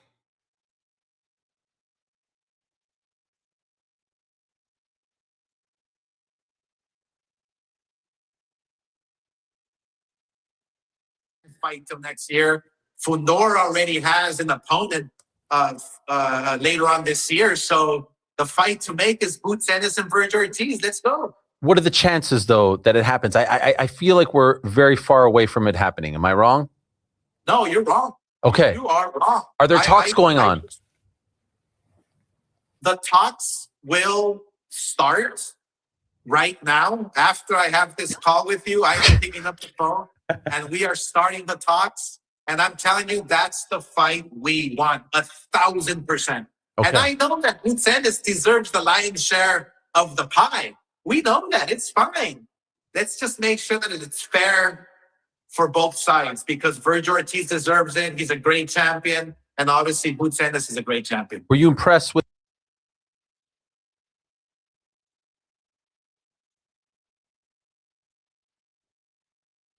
Shout out to Sunny Day. 2-piece. No Biscuit in the super chat says Devin Haney a better fight. Vergil. Fuck Vergil. LMAO. Why? Why y'all want Josh Kelly so bad, bro? Listen. Y'all want to have conversations to me about ducking and Vergil don't want the fight, this, that, and the third. Vergil is the better fight. And you have to prove this shit by calling these people bluff. If Boots Ennis says we tried to reach out to Vergil and send him another offer, them niggas lying, I believe him. I'll fucking believe him. But y'all not finna just convince me that Josh Kelly is better. Y'all not just gonna convince me that Josh Kelly is a better fight. How many belts Vergil got? 0. Objection, nigga. Irrelevant. Objection, nigga. Irrelevant. Herbert Johnson being a member for 4 months. I bet your ass can't make it 2 a year. He say, salute, KO. Salute, Herbert. We have our first challenger of the day. We got my brother up here. See, I knew I was gonna get y'all to bite. I knew I was gonna get y'all to bite. Boy, I knew it. I knew I was gonna get y'all to bite. I know you knew. Go ahead. Every point you about to make. I don't make it to the audience. I'm listening. What you about to say? What you about to get into? I knew I was gonna get y'all to start coming up here now. What you was about to say, Mr. Knockout Boxing 86? What was you about to tell me? What was you about to say? Tell you about what? About Vergil. What you ain't want to hear and all this stuff. A better fight for Vergil Ortiz Jr. I mean, for Jaron Boots Ennis is Vergil Ortiz Jr., not Josh Kelly. It's the better fight. Can you prove that? That is my stance. That is my statement. Prove that to me. How you know Vergil's better than Josh Kelly when Josh Kelly beat the boogeyman at the division?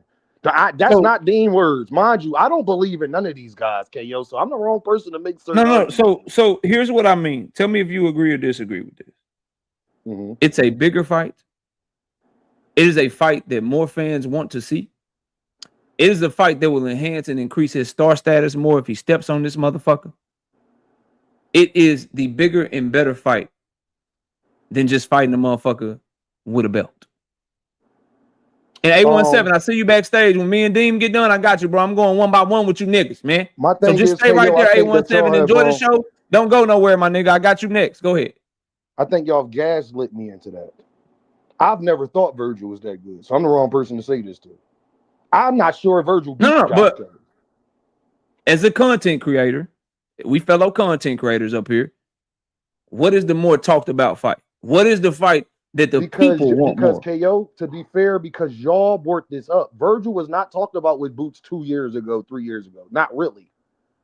That's because y'all, I hate to say it, KO, you one of the main people, you because y'all, hold on, brother, because y'all made it something. It's not like the whole boxing community was just asking for it. Like, no, that's not how this happened. It was really Bud Crawford where it started from, right? So it wasn't just like this Vergil thing. And Vergil is not the biggest fight.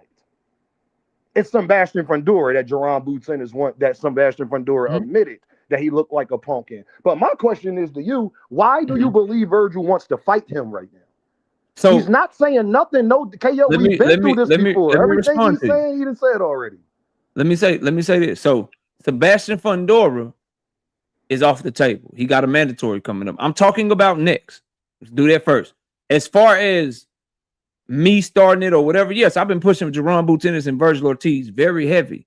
But to say that there's no one in boxing that has been wanting that fight, people in boxing have been wanting to see Jaron Boots Ennis and Vergil Ortiz fight for years, bro. 4 years. So the contention is not the contention is not the contention. Yes, and he ducked Boots 100%. He ducked them earlier this year. In my opinion. But it's not about it's not about that though. What I am saying is the bigger and best fight for Jaron Boots Ennis is Vergil Ortiz, not Josh Kelly. And if that fight is available, if that fight can be made, that is the fight that Jaron Boots Ennis. I'm telling you, it's not available to be made. They lied to you before. We don't know that. KO, how many times did your girl got cheated on you before you think that she's telling the truth? Oh, that's different. You talking about spousal relationships and shit like that. We're talking about in boxing where everyone lies, where it takes years and years and years to make the fight. What I'm saying to you is this, bro, is Boots should never stop trying to make the fight because Boots it's great for his trying to make it. See, that's where you're wrong, though, KO. That's all I'm telling you. No. Boots ain't stopped trying to make the fight. Vergil has. His team and everybody around him is literally saying Vergil is at the back of the line now. That's literally what they're saying right now. All I'm simply trying to get y'all to see is what y'all are doing, bro, is deflecting. And I'm gonna tell you how, bro. You're assigning blame to Vergil. I'm not debating is Vergil available, or is Vergil going to duck, or is Oscar De La Hoya lying. I am debating that the bigger and better fight that we as fans want is the Vergil Ortiz fight. What I am saying, everybody knows that. That is not new information. What I am telling you, what are they doing differently now than they did when it was a big fight 4 months ago? So one thing I can say is the first time I know they haven't reached out to Boots. The first time who you talking to, I know for a fact they have not reached out to Jaron. This is what I'm saying. The first time Vergil Ortiz and Oscar De La Hoya were trying to act like it was 50-50 or like they were A-side or some shit. That ship has sailed.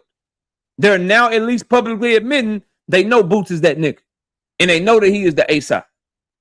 Well, can I say this, KO? Why you could be but this is the part that you haven't brought up, brother. I'm a little disappointed in you. I know Vergil don't want to fight Boots right now. Ask me why. I could prove it. See, what you're saying is opinionated, KO, and I love you to death, but that's opinions. Why is Sebastian Fundora fighting is mandatory? The WBC ordered it. I don't know. They ordered it because Vergil didn't put in paperwork for the last 2 years, correct? Oh, his petition, the WBC petition. Yeah, he didn't put it in the petition as a WBC. But wasn't you telling me and L-Dub, wasn't y'all telling me that Boots need to go to the IBF convention and fight Bakaram Murtazalia? Y'all was telling me. I never told you that.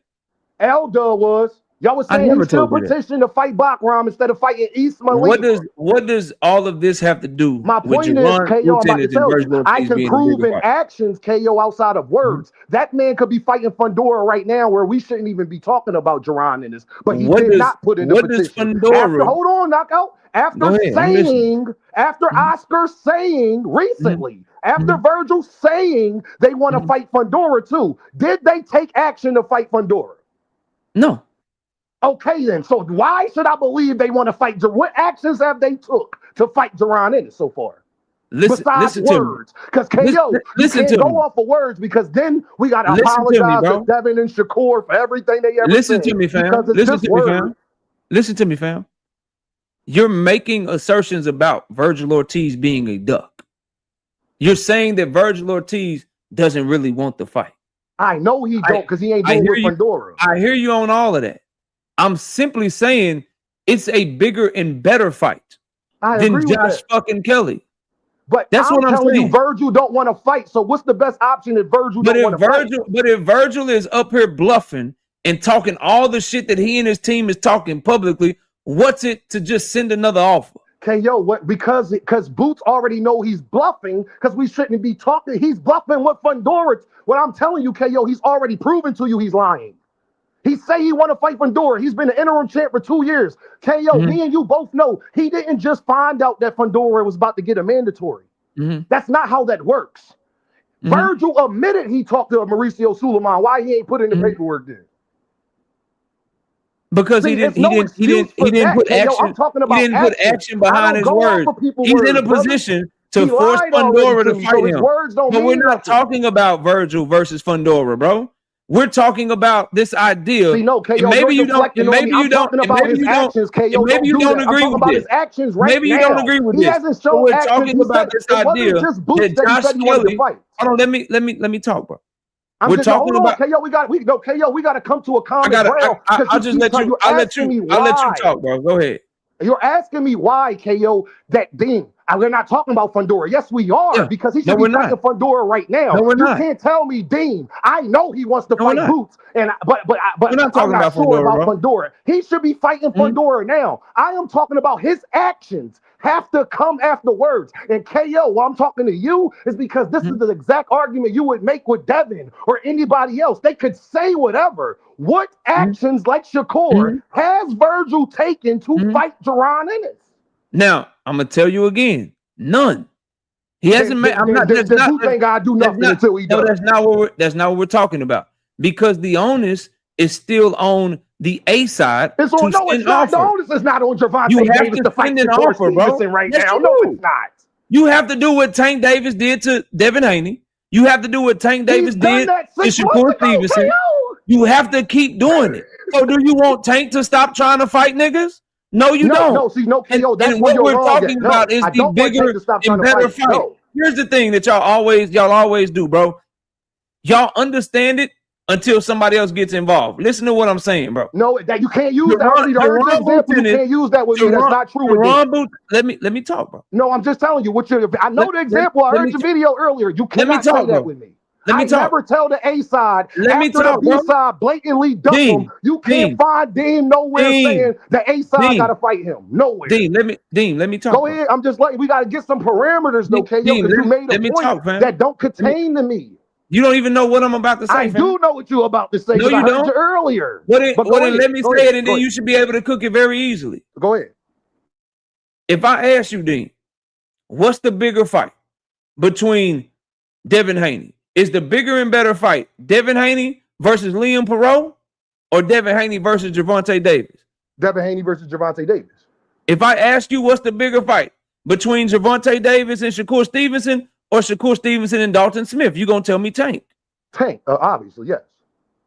The thing that I'm going at is this argument that because Josh Kelly has a belt, he is the bigger and better fight for Jaron Boots Ennis. When in reality, Josh Kelly having a belt versus Boots is very similar to Shakur versus Dalton Smith.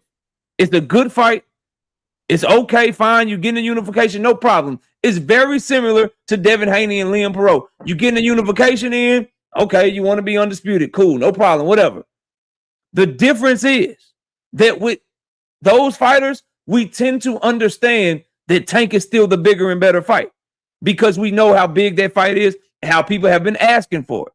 All I'm telling y'all about Jaron Ennis and Vergil Ortiz is the same thing. Is that although Josh Kelly is for a belt, although it would be a unification, and it is by no means a bad fight. I am by no means saying that Jaron Boots Ennis is ducking Vergil Ortiz.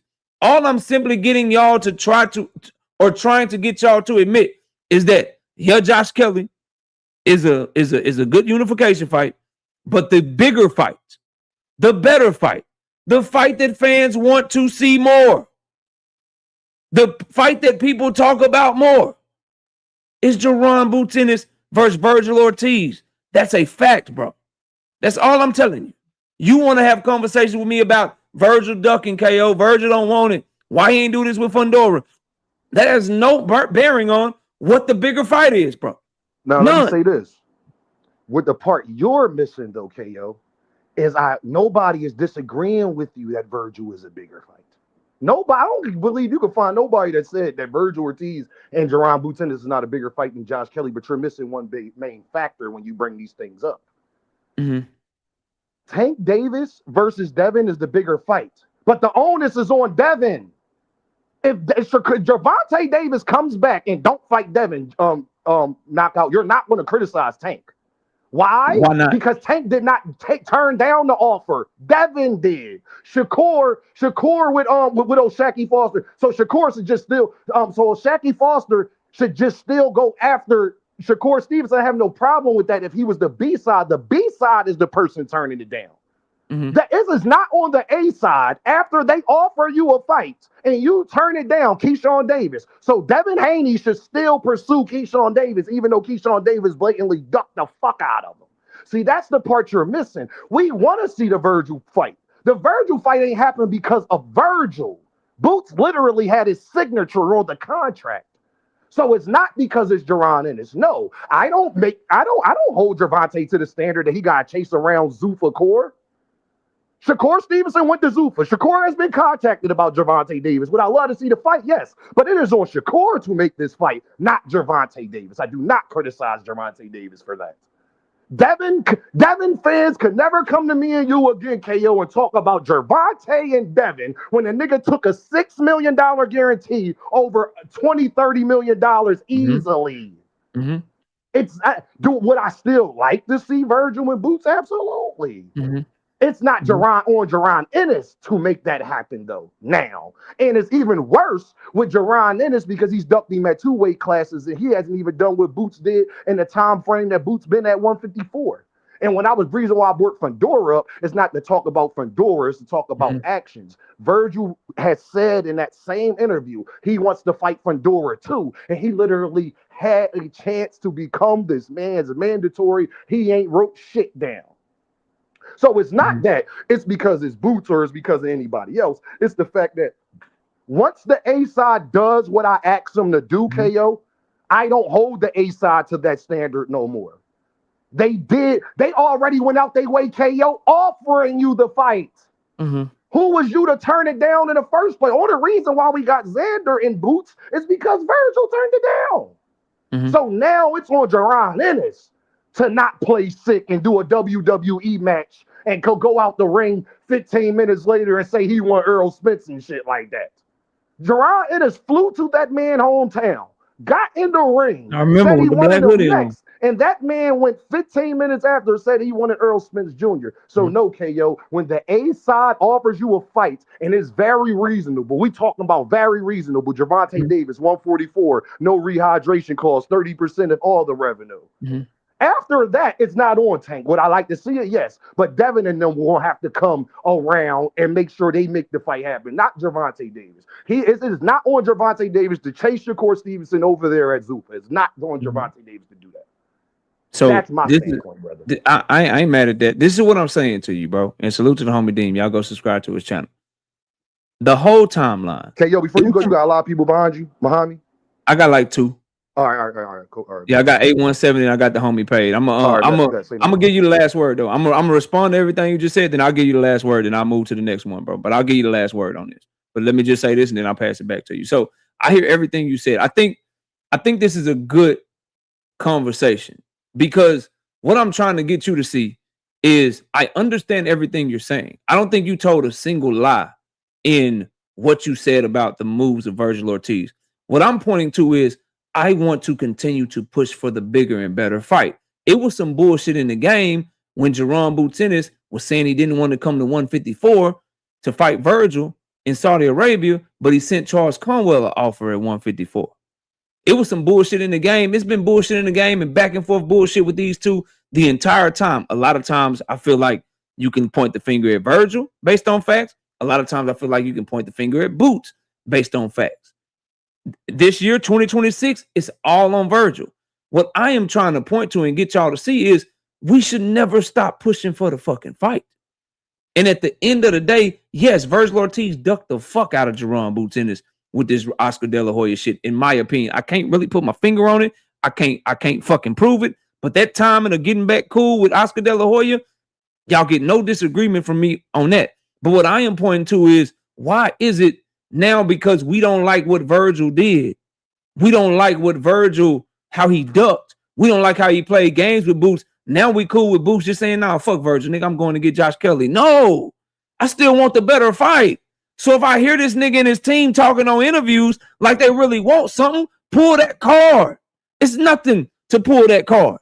And then keep going on about your business. Because at the end of the day, when I turn my TV on to watch one of my favorite fighters, Jaron Boots in his fight, bro, and I'm watching him, I know for a fact it's more lit, it's a bigger fight, it's a better fight. If it's Vergil Ortiz, I got no interest because of a fucking belt to watch Jaron Boots Ennis go in that bitch with Josh Kelly, who got made to quit by David Avanesian, my nigga. A nigga who Jaron Boots Ennis made fucking quit. Like I just ain't, I'm not on that. I'm not on that. I'm on Jaron versus Vergil. If they both available, make the fucking fight. And guess what? If Vergil is lying, if Oscar is lying, if they ain't on shit, guess what we come back and do? We cook them niggas again for lying and not being on shit. But we don't stop pushing for the fight, bro, just because one nigga ducked the other nigga. Like, if Devin and Tank get to going back and forth again, I want Tank to send that nigga off again. But I think we actually agree because you think that Vergil is the bigger and better fight. I think the disagreement is you don't think Boots should do shit else. Vergil fucked him up. Vergil was a liar. He was a duck. Boots ain't got to do shit. Fuck Vergil. Not all the way. I feel like that. No, not all the way. But somewhat. I think that's kind of where we disagree a little bit. But so go ahead. That's what I'm saying, bro. Is that it's still the bigger fight. It's still the better fight. It's the fight fans want most. And if there's a path for it to be made instead of fucking Josh Kelly, fuck Josh Kelly. We want the Vergil fight. That's what I'm trying to tell y'all, bro. I'll let you have the last word, bro. Go ahead. I don't disagree with one thing you said, brother. I hear you. What I'm trying to tell you, Knockout, is you're putting the onus on the wrong person. It's Vergil that you need to be telling to not ever stop pushing for the fight. But the difference is, KO, and the reason why I said I was disappointed in you is because I hear what you're saying. That applies to Vergil, though. And he needs to do it this time, KO, more than his words. He needs to apply action to trying to fight Jaron Ennis. Now, if he applies action to trying to fight Jaron Ennis, KO, and Boots don't take it, then I would be on your side. But what I'm saying is he's already lied to you even in the midst of you bringing this up because he didn't take action on Fundora. You wouldn't be asking for Vergil to fight Boots if Vergil actually took action right now and be fighting Fundora. He's already proven to you, KO, that he'll say one thing right now, but won't do what it takes to make the fight. That's my point, brother. I ain't mad at you, bro. Y'all salute the Dean, y'all. Y'all go subscribe to the homie Dean, bro. Good cooking. Love you to death, bro. Love you to death, my dog. Love you to death, my God. Salute, bro. Let me see what the homie 817 talking about. Then Paid, I got you next, Paid. Go ahead, 817. I'm listening. What it do? Chilling, fam. Talk to me. I'd be a motherfucking fool if I was gonna come up here and try to tell you, as far as American fans, for damn sure that we would be more interested in seeing Jaron Boots in his fight Josh Kelly. Okay, that's not what I'm saying. What I'm saying is it's a miscalculation to think that that's the fight that should be going on right now. If Oscar was really smart, and if we was really smart, right? We know this fight been talked about for a while, right? It's Long one ass of them. time. Yeah. It's one of them ones. You know what I'm saying? And I'm not just gonna say it's a content creator thing or whatever. It's always been talks because they always been around the same classes, whatever, and it was expected Same in the age, future. same amateur shit. Yeah. Fact. So I'm with you on all that. But my thing is this, okay? Just like Brody brought in. Brody talked about Ortiz having the shot to get at Fondor for the longest, and he ain't handle business. We all know what time it is. Fuck what they talking about. We know what time it is. Fondor dimensions is ridiculous for that weight. And Ortiz know, and his people know, he barely got a snowball's chance in hell fucking with that long motherfucker, right? Let's just keep it a buck. That's why he ain't put shit to paper, right? So the smarter move to me, see, and this is fucked up, right? Because I got to go back on who I am, right? I'm listening. The smarter move is for Oscar and Vergil to play this shit like Bud did Earl, right? Let him go tackle all that other shit. You want to wait the nigga out? Hey, listen. I'm not saying wait the nigga out, right? All the way. What I'm saying I'm saying let Boost snatch up this belt. Let him get in there with Fondor. If he beat Fondor, then that's the time for the fight. Because guess what? Everything on the motherfucking line, we all been waiting for it. And during this time, you can really build Vergil back up, then bring them off the bullshit, and then trying to put him right in the ring with Boots. You feel what I'm saying? Boots cooking on the roll right now. I don't feel what you're saying. Yeah, I don't feel what you're saying. Let me say this, and then I'm gonna let you keep cooking. Let me insert this, then you can keep going, 817. Go ahead. This is why I don't feel that, bro. What if Vergil fucking lose, my nigga? And we never get to fight. Like how much fucking marination do we have to get? Like, we may never get Devin Haney versus Ryan Garcia, bro. We may never fucking get Gervonta Davis versus Drummond Roach, my nigga. That's why we gotta push for the shit immediately, bro. When niggas is available, we push for that shit right then. Vergil got put down twice by Bahachuk. Now, as a Boots Ennis fan, would you rather see this nigga lose to Boots or lose to some nigga you don't expect this nigga to lose to? My thing is, come on, fam, go ahead. I'm listening. My thing is just like the brother brought to you before. It ain't like Boost ain't put that shit on the table. It ain't like it ain't been on the table before. So here's my thing, right? Yeah. It was on the table and the nigga shit the bed. For whatever reason, he shit the bed. So if I'm Jaron Ennis, why the fuck I gotta stop my motion for this nigga who feel like, oh man, I ain't had my shit together 2 weeks ago when you ran up on me, but I'm ready today. I'm trying to let y'all cook, so because I want to hear y'all. Let me insert this, and I'll give it back to you. The reason why you would do that is because Paid, I was coming to you next, Paid. I had somebody behind you, but bro, I'm gonna come to you next. I'm trying to give everybody the equal time, bro. But as I was saying, 817, bro. So Paid, come whenever you come back, you'll jump the line, bro. What I was saying, bro, is you don't lose your motion by fighting Vergil. You gain motion. Y'all, everyone knows it's the bigger fight. It's the better fight. You don't lose motion by fighting Vergil instead of Josh Kelly. You actually gain motion and become an even bigger star and do even more views. But you stopping my road to what the fuck I want to accomplish. I know what we want to accomplish as boxing fans, right?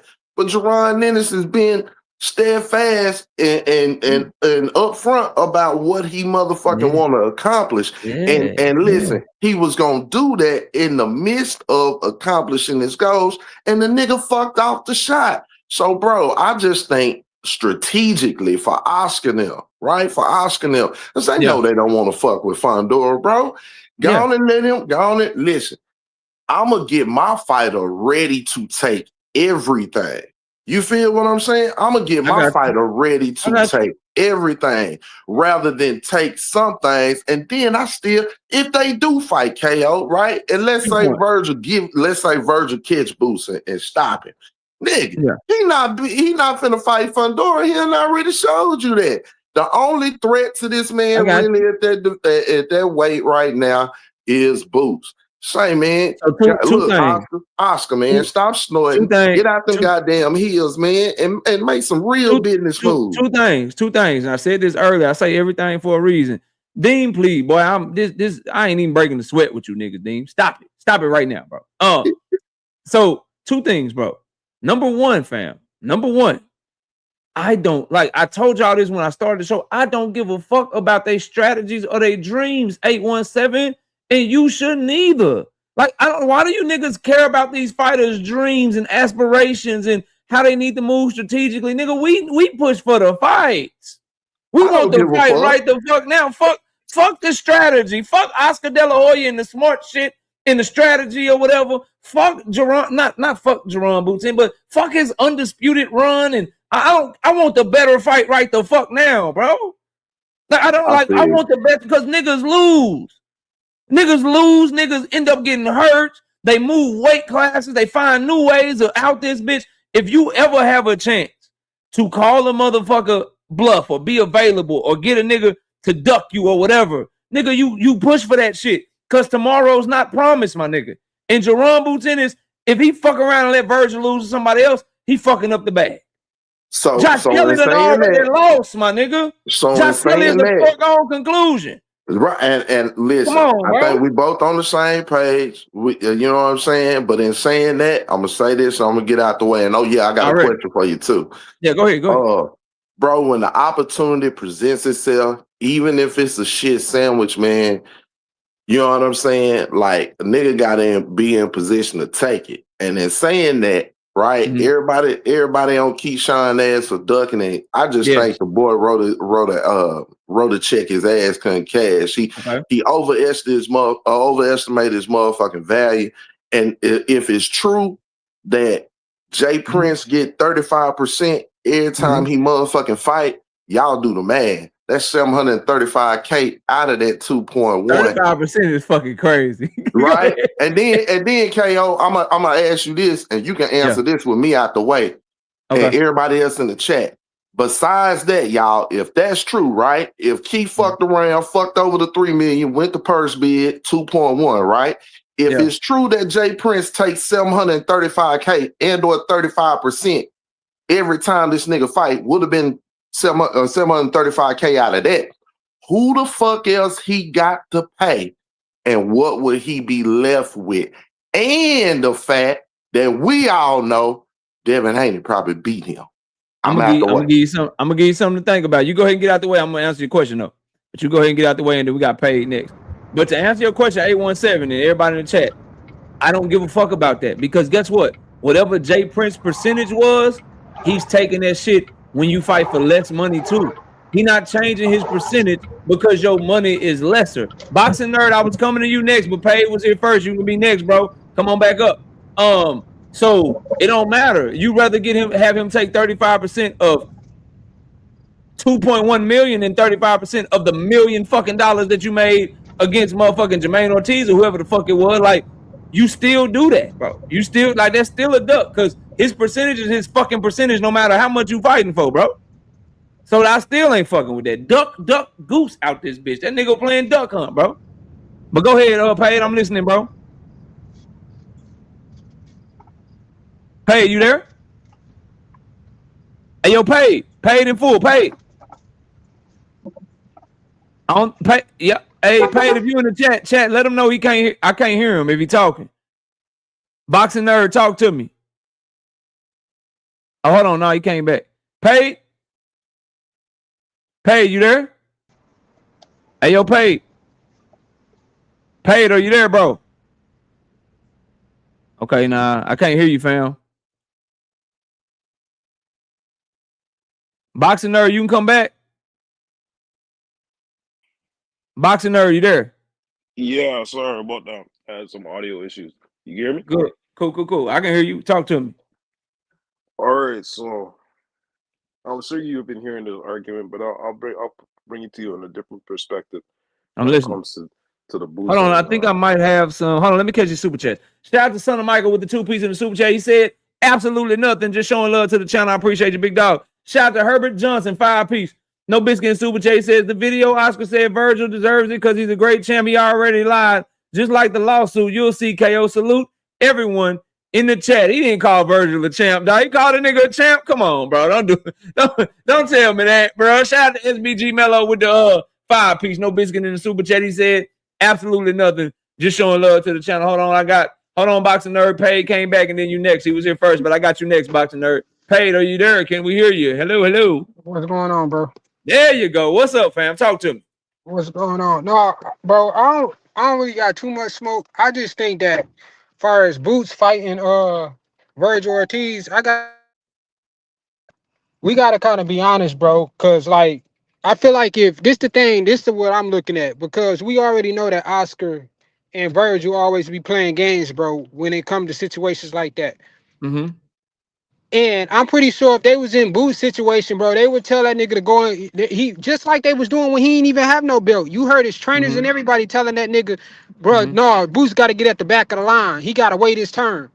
But I'm not saying that I don't want that fight, but if that man want to go for undisputed, and I feel like shit for Vergil, I feel like, bro, you need to block him or something, or go get a belt, or make that fight worth something for me to want to fight you, bro. Because at this point, I feel like if I'm Boots, bro, I'll tell that nigga, bro, we gotta put something in the contract to say, bro, this fight gotta go through.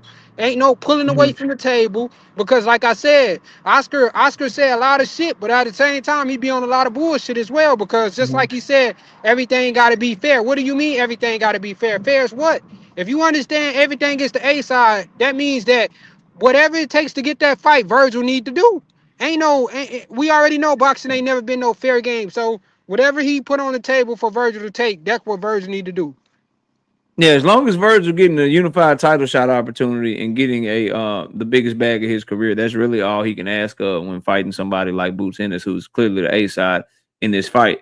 Again, bro, I think the disconnect is the part you said, for me, I guess, is the part you said about how I'm like, if Boots want to say F Vergil, or if Boots don't like the games that Vergil played the first time, then I'm cool with him going for undisputed or whatever. I mean, as a consolation prize or whatever, like cool or whatever, but I'm in this shit to do what I do with everybody, bro. I'm pushing for the big fight until the big fight is off the table. And just because Vergil did all that shit, look at all the shit Keith Thurman did to Earl, bro. I was still on this bitch every time saying, no, nigga, you need to fight that nigga. No, you should fight Keith. I don't care if he played games. I don't care if he didn't give you opportunity, bro. If the worst way to get back at a motherfucker is get them in the ring and whoop their ass. That's what I'm calling for Boots to do. Specifically, if you telling me as a fight fan, my options are in November, December, I'm either getting Boots versus Josh Kelly or Boots versus Vergil. Fuck Boots versus Josh Kelly. Because as I keep saying, which I haven't really got to yet, because I haven't really felt the need to, the conversation has been good. Josh Kelly played games too, bro. Niggas ain't like fuck Josh Kelly. It's like niggas just more mad at the Vergil games and some shit. Josh Kelly had a signed contract for Jaron Boots Ennis, bro. He had a signed fucking contract for Jaron Boots Ennis. And he ducked out on that bitch and fought the black nigga from Ireland instead, bro. And give me 1 second, Paige. Who the fuck you calling stupid? How about this? Your bitch ass is blocked. And if you want to talk to me, you can hit this link and you can find out how stupid I am, because I'm talking to the homies. Right, we having a little banner back and forth about our opinions of our favorite fighters and shit, and we disagree on what we want them to do next. Right. And it is what it is. But I don't fucking know you. I will show you how stupid I am in whatever conversation you think you want to have. Don't play with me, bro. Don't do no shit like that.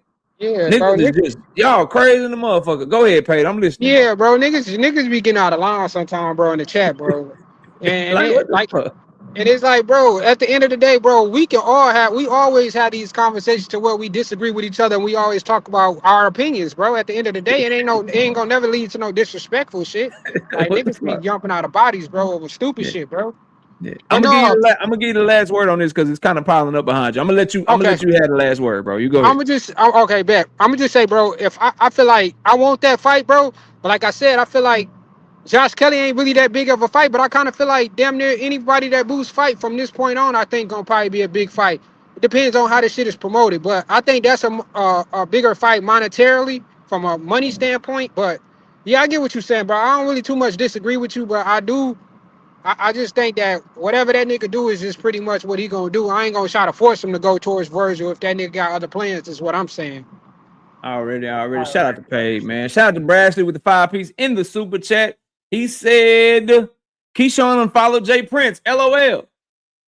I guess he said, F that shit, which makes it worse. Listen, all I know, Brashley, is Keyshawn Davis. We don't want to hear your coach talking, bro. We want to hear what the fuck you got to say, nigga. We don't want to hear your coach. We don't want to hear your fucking mouthpiece. We want to hear what you got to say. Stop hiding behind, your coach and shit. Now you don't know how to get on social media no more. Sucker shit. All right, boxing nerd, I'm listening. And then we got 2 cents right behind you. But go ahead. Yeah, so what I was saying was, in terms of this fight, I think Vergil Ortiz is the better fight. We both agree on that. But I feel like the Josh Kelly fight is actually more difficult for Boots. Okay. Here's why I say this. Mm-hmm. His most difficult fight in his career was against Karen, both times. Mm-hmm. Karen offered great footwork because he's from Ukraine, right? Mm-hmm. He offered good angles, good decent counter punching, and good timing. That threw Boots off on the second fight as well. I feel like Josh Kelly is much faster than Karen Chugajian. He's also, I think he does everything a lot better than Karen, and I feel like that matchup will be more difficult. Will it be fan friendly? Probably not. But I feel like you'll get more strikes with beating Josh Kelly, seeing as how he's battle tested, right? I didn't like his win against Bakaram, but he did win. Regardless of how you put it, I feel like the division kind of waited him out and let him get rusty over the 14 months that he was out of the ring. But at the same time, he did beat the so-called boogeyman, the glorified boogeyman of the division that dealt with.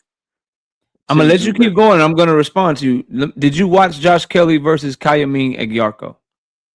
Unfortunately, I did. So you didn't watch his last fight. Did you watch his fight against David? I did. So you saw him fight the black Irish dude, the only black dude from Ireland. You saw him fight him. Yeah, I watched him the only black dude from Ireland, yeah. Okay. And did you see him fight David Avenesian? I did. I actually watched it recently. Yes, I did. Okay. All right. Keep cooking. But I just feel like, styles make fights. Those are just too I agree. rough. Well, no, I don't agree with styles make fights. I agree that whoever can put their style in the fight and put their will on somebody makes the fight. But go ahead, because I want to respond to what you're saying. This is an interesting conversation. Go ahead. Yeah, so I just feel like Vergil is a better Stanionis, whereas there's more tools to his game. He utilizes the pull guard. He utilizes shifts in the guard. Like when they're fighting inside, he does little things better, but he's still just a beefier Stanionis. Like, so you see him. Yeah, go ahead. Here's my thing. I don't think any of them can fuck with Boots. So I'm gonna preface this by saying that. But in the case of Josh Kelly, Josh Kelly was made to quit by David Avenesian. David Avenesian cut the ring off on Josh Kelly just fine. Josh Kelly got his nose busted up by Kayamine Agyarko, and Kayamine Agyarko was pressing him towards the back half of that fight and applying the pressure, and he wasn't even a power puncher. He got like a 40% KO ratio, and Josh Kelly looked like he was getting winded against him. I say all that to say that if those guys can press on Josh Kelly and cut the ring off, Jaron Boots Ennis will be able to press on him and cut the ring off. He has gotten better since the Karen fight. You know who tried to run from him the last 4 or 5 rounds? From round 4 to round 7 in his last fight? Xander Zayas tried to be on his bicycle. He tried to stay the fuck away for the pat from round 4 to 7. And guess what Boots did? Cut that ring off, made that motherfucker fight, and beat him down. Yes, he did. Josh Kelly got about 5 rounds in him, maybe 6 or 7. Because he's not a big 154, but most importantly, he done bitched up before. He was made to quit against Avenesian. And if Avenesian can make you quit with his power and his ability to cut the ring off, Boots is going to walk to that dude and pummel the fuck out of him.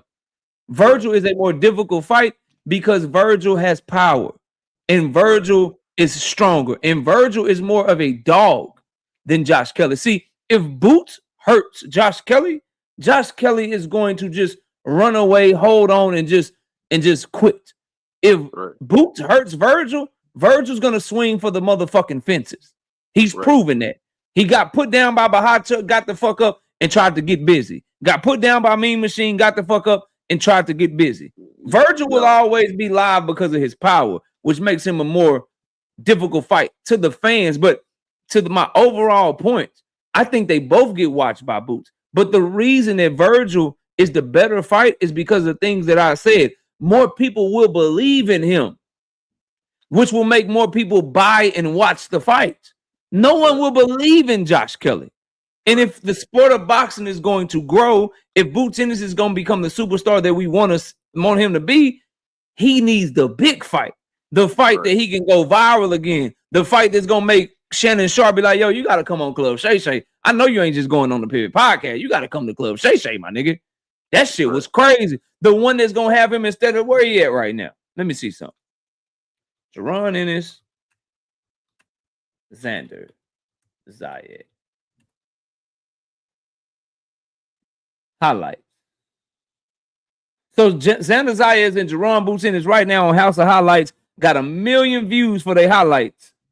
Vergil Ortiz, they might do 1 million the first night. That's the next step. That's the next one. That's what we want, so that he can keep elevating, bro. Josh Kelly ain't that. Niggas is gonna be like, he fighting Josh Kelly, but Josh Kelly really ain't got no chance. If you saw David Avenesian and Josh Kelly, what you think Boots is gonna do to him? Like, we don't need that. We need, he fighting Vergil. This nigga got a 97% KO ratio. He got a chance. If Vergil can hit Boots like Xander did, and then just go out there and watch that motherfucker. Right. That's gonna get the one. That's gonna be the one to get you there. But I say all that to say Vergil has to be considered the more difficult fight. He's the stronger puncher. He's more respected than Josh Kelly by most analysts in boxing, and he can actually fight back and try to throw some firepower back at Boots that Josh Kelly could only dream of. I'll give you the last word, then I got to go to 2 cents. Then I got Victor right behind her, but I'll let you have the last word. I've been letting all you guys have the last word, so you go ahead and have the last word on that. You go ahead and cook real quick. So I only have a little bit of pushback. In the Avenesian fight, it was a cut to his eye, and it was a lot of rough fighting that was getting in his blood in his eye and stuff.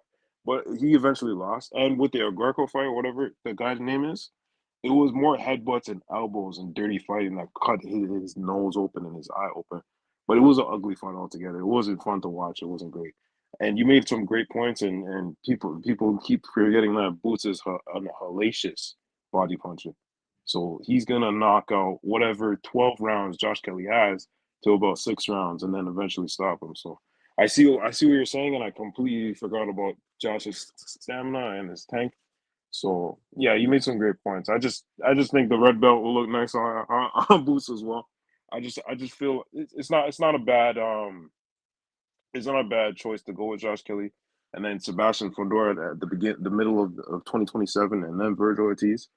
But either way, Virgil's going to get got.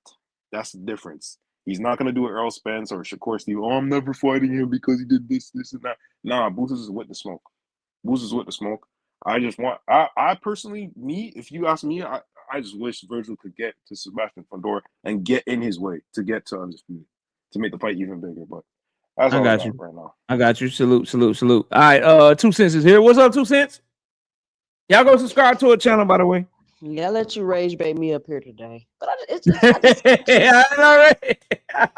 wasn't gonna click the link. But I'm not rage baiting y'all. I think we're showing there's this narrative that we all agree all the time.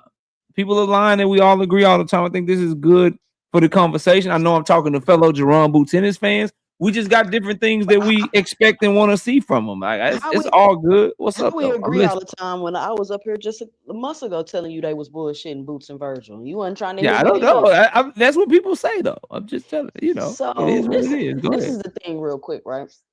I don't disagree with you. Of course, Vergil's the biggest fight. It's the fight they've been building. It's the fight people been asking for. All of that is true.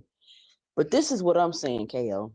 As far as Boots should still pursue some way, and I'm gonna say this: Boots should keep interest. Oh, I feel like Boots should just say fuck Virgil and tell him to go get a belt or something. However, what you're saying, Boots should keep his interest open per se, because you're saying, oh, they put him at the back of the line. But what I'm saying is, this ain't just no, oh, I was bullshitting, or oh, I said it wasn't enough. Wait a minute, 2 cents. Why you throwing shots at Dak, Dean? Damn. What did Dak do to you? You know what? I'm gonna block your ass for a minute. Go ahead, 2 cents. I'm listening. Let me get this nigga up out of here. So what I'm saying is, it's not about the fact that he ducked and that. It's about how egregious the duck was. Because we have to remember, at one point, Vergil was calling Boots a duck. You remember him and Oscar was going around calling him a duck. Vergil was on the picture with the duck, with the Boots head on it and doing all of that, right? And then it came time to make the fight. And it was all this him and Han. So much so, KO, that they went through mock litigation. They went through mock litigation. What's that show? They on the what's that show with Harvey Specter, man? They on the Suits. They on Suits. Crazy. They went through Y'all a mock crazy in the motherfucker, man. Go ahead, man. They went through a mock litigation only for Vergil to get the same deal anyway, right? And on top of that, KO, what did Jamil say yesterday? They made Boots start and stop camp twice. And then what did they say? Oh, he can't be the A side. He can't wear colorful gloves. He got to shave his beard. He can't tie his shoes. So I'm like, okay. And then you're going to play this clip of Oscar De La Hoya talking about it got to be fair? Is he serious? It got to be fair now? Why does it have to be fair now? It wasn't fair when you told me I couldn't tie my shoes and I had to be the B side. And I acquiesced and I agreed to all of that. You see what I'm saying? Like you leaving out context. You're like, oh, he just ain't want it. No, it wasn't a he just ain't want it. It wasn't a he just ain't want it. Look at the lengths that he went to in order not to get it. And then Oscar gonna pop out talking about it gotta be fair. Hell no, man. Y'all why you ignoring the fact that Oscar said he's the A side, he deserved the most of it. He just wanted a little fair, just fair. Give me $2 million, $3 million, $4 million. This is what I'm saying though. I don't think anybody disagrees. Like we all understand that Vergil is shaky. He on shaky ground, he ducking. Like I don't think we disagree. I think what we disagree is I feel like, and maybe you ain't saying this. I feel like y'all are saying like Boots is just good to never try no more. Fuck Vergil, nigga. Yeah, that's what I'm saying. Like, what you mean? Do you not want? Like, I don't understand that shit. Listen, so then why ain't it fuck Josh Kelly? No. Why isn't it fuck Josh Kelly too? That nigga had a signed contract as well, and that nigga went and fought Kayamine and Yarko. Why is it only fuck Vergil? That's what I'm saying to y'all. Like, why is this energy only for Vergil? I just told you why. I just told you why. I just ran. But isn't it worse? Isn't it worse? Like he never had no dream for big fights. Boots got the dream for undisputed. Josh Kelly ducked that nigga from having a belt. He was a champion and had a signed contract and said, "No, nigga, I'm gonna go over here. Fuck this. I'm gonna go fight the That's black." That's what I'm saying. That's a regular duck, KO. That's a regular duck. You can recover. A duck is a duck, but that ain't stopping y'all from being motherfucking like, yo, I'm cool with the unification. Y'all cool with that. Y'all support that shit. All I'm saying is, as a fighter, if it's a big fight, it's a big fight. If it's a unification, it's a unification. If you got the energy to revisit Josh Kelly, you got the energy to revisit motherfucking Vergil Ortiz. If you got the energy to revisit Stanionis, you got the energy to revisit Vergil Ortiz. If you can revisit Brian Norman Jr. ass 11 times, you can revisit Vergil too, because guess what he is? He represents the bigger fight than all of them. Now, do we blame Boots if he doesn't? No, we don't say he ducked Vergil. We ain't on that. Do we say that he ducked Vergil by fighting Josh Kelly? That's not what I'm saying. What I'm saying is you still keep trying. Like when Tank comes back, guess what? I still want him to try to get Shakur. I still want him to try to get motherfucking Devin Haney. I still want Abdullah Mason trying to fight Floyd Schofield. I still want Abdullah Mason trying to fight him, even though we know Floyd Schofield and his daddy is doing diabolical shit. Because what's important to me is the fight. It's getting the fights. Fuck all this. Oh, he did this. So fuck that nigga. No, still go get him. We're not gonna blame you. We're not gonna say you wrong, but still go get that motherfucker. But 2 cents left. I ain't kick off. She left. She'll be back. We got some super chats. Then I got one more. Then I'm opening up the panel. All right. We got Juke with the 10 piece in the super chat. Says, you my guy, so I put this in the super chat. So the lovely Miss Knockout hopefully forgives me because I don't want no smoke. But boo! Dang, she booing the nigga. Shout out to Detroit Mike with the 2 piece in the super chat. He said, absolutely nothing. Just showing love to the channel. Appreciate you. Shout out to Big Dog Willie. 2 piece in the super chat. The Dallas Cowboys are going 14-3 this year. Nigga, that is the best super chat you ever dropped in your MF life, nigga. The best one you ever dropped in your life, boy. Shout out to Sunny Day, 5 piece. No Biscuit in super chat says, my thing is Boo shouldn't stop his goal for Vergil. Kelly got a belt, KO. Don't leave that out. Yes, Kelly ducked, but he got a belt. Vergil don't. I respect that. I disagree, though. Because as a fight fan, I don't care about these fighters' goals, bro. I care about the fights that we want to see. It's always been that way. I'm not changing my energy. I want the biggest and best fight. So I don't give a fuck how much Floyd Schofield Sr. lie. I don't give a fuck how much Floyd Schofield Jr. be on bullshit. I still want Abdullah Mason to whoop his ass, though. I don't give a fuck how many times Devin Haney duck. He can unblock Tank, block that nigga again, unblock him, block him again, unblock him, block him again. Tell the nigga 50-50, 15 times. Tell him it should be 60-40 his favor, nigga. I still want the motherfucking fight. We went through all this bullshit with Earl and Bud, and guess what I was screaming for the 4-5 fucking years we had to wait on that fight? Nigga, give me Earl versus Bud, nigga. I don't care what Bud is saying. I'm going to point out that he a liar. I'm going to point out that I don't like how he moving. I'm going to point out that it's this. I'm going to point out that it's that. And then I'm going to still say, nigga, I still want that motherfucking fight. And if there's an opportunity to get it, let's try to get that motherfucker. That's what I'm on. We got Jupe, and then I'm opening up the panel. Jupe, go ahead. I'm listening. Boo! I'm messing with you. Hey, KO. What's going on? Hey, I'm going to say, I'm trying to be as quick as possible. I hear what you're saying. I really do. Like you're saying, okay, Vergil is a bigger and better fight, and so you go after that. I get that, and I felt that way a few months ago. Well, no, years ago. Boots did that. He did what what fans asked him to do. Vergil ducked. I mean, he kind of ducked at 147 too, but he absolutely blatantly ducked this year. Once you do that, I feel like my biggest problem is us putting the onus on the A-side fighters, and that's why we are having this problem in boxing, because no one ever has to take any consequences for the ducking and the B-side stuff. The B-sides get the duck and whatever, and we still put it out. Like if I'm a B-side person and I know I can just duck, goose all around, and you're gonna put all the pressure on the A-side fighters to beg me. I don't even offer as much to the table. Like it's so lopsided that why would I not? So I think the problem is that we're incentivizing the behavior that we hate and then wonder why we keep getting it. That's my issue. So my thing is that we felt that way. Boots did it. He didn't. And not only that, so it's another thing. So Vergil, and I was a super hardcore fan of Vergil. And I still like him. I still think it's a great fight. However, you just can't be that big of a fan. No, I'm still a big fan of his, but I think that also you need to get off your butt and do something. He just sitting back in the wings.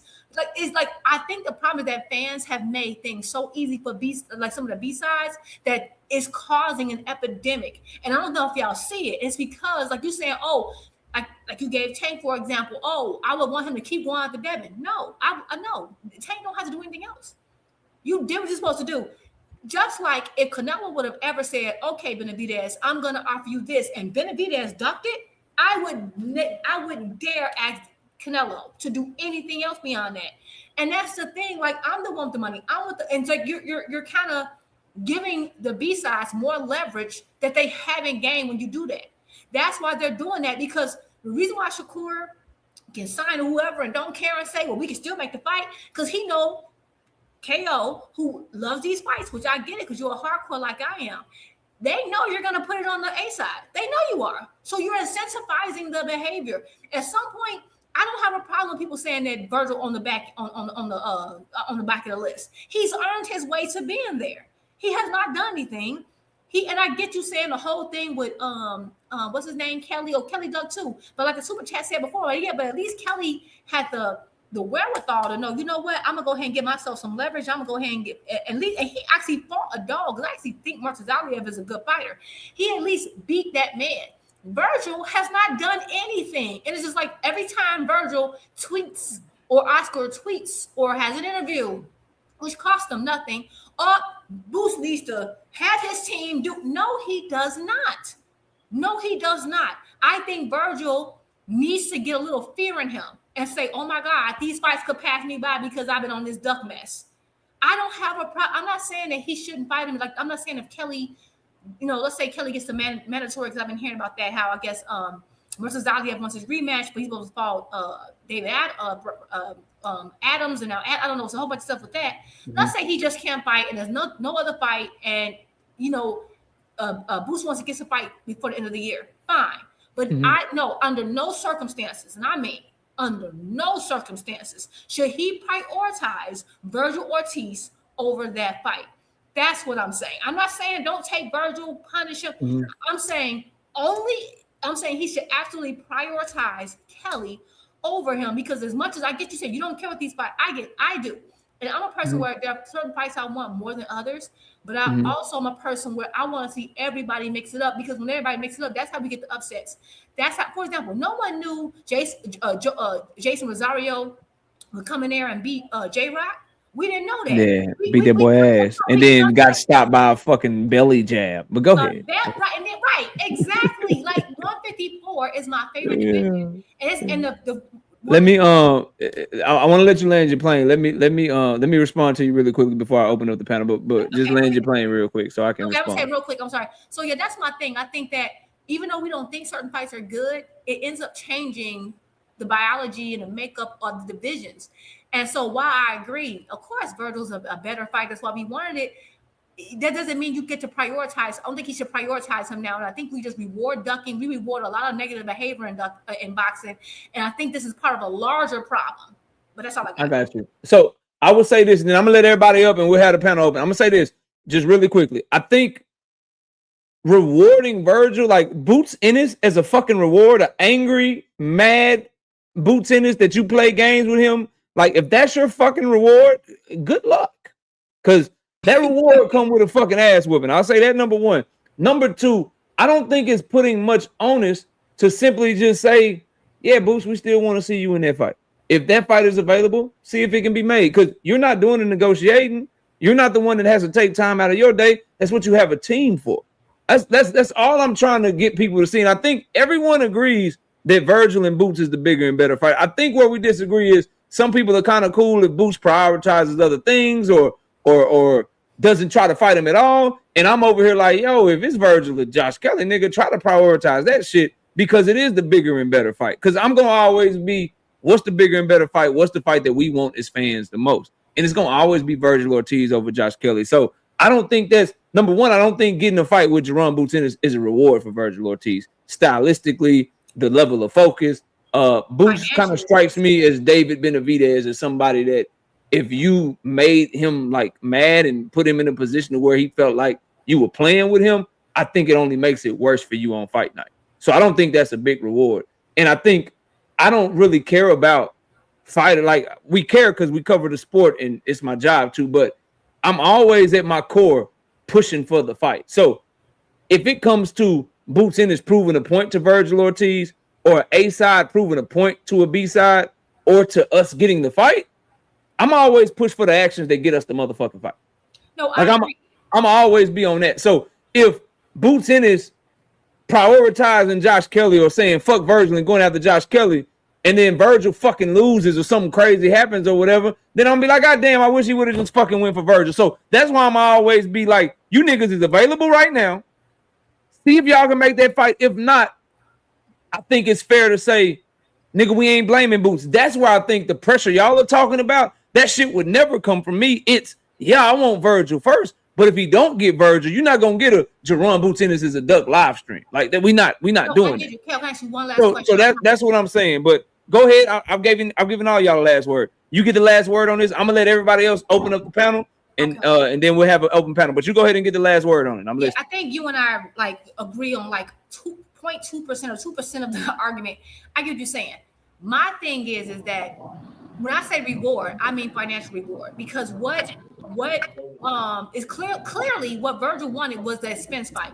Spence lost and retired. His bag is gone. So now he suddenly wants the next biggest bag that he can get as a division, which is now Boots.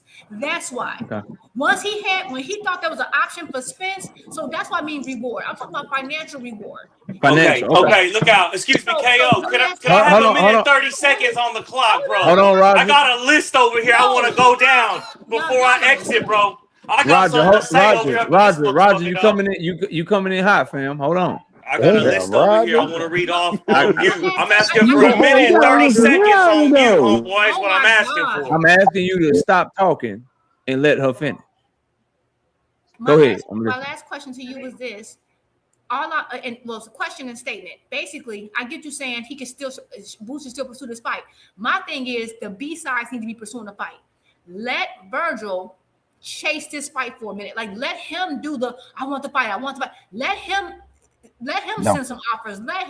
I'm saying is that we do keep putting the onus on Boots. We do. Like, no. Like, for example, if Devin Haney was to suddenly want to fight, no, you need to kind of say, hey, I'll do this, I'll do that.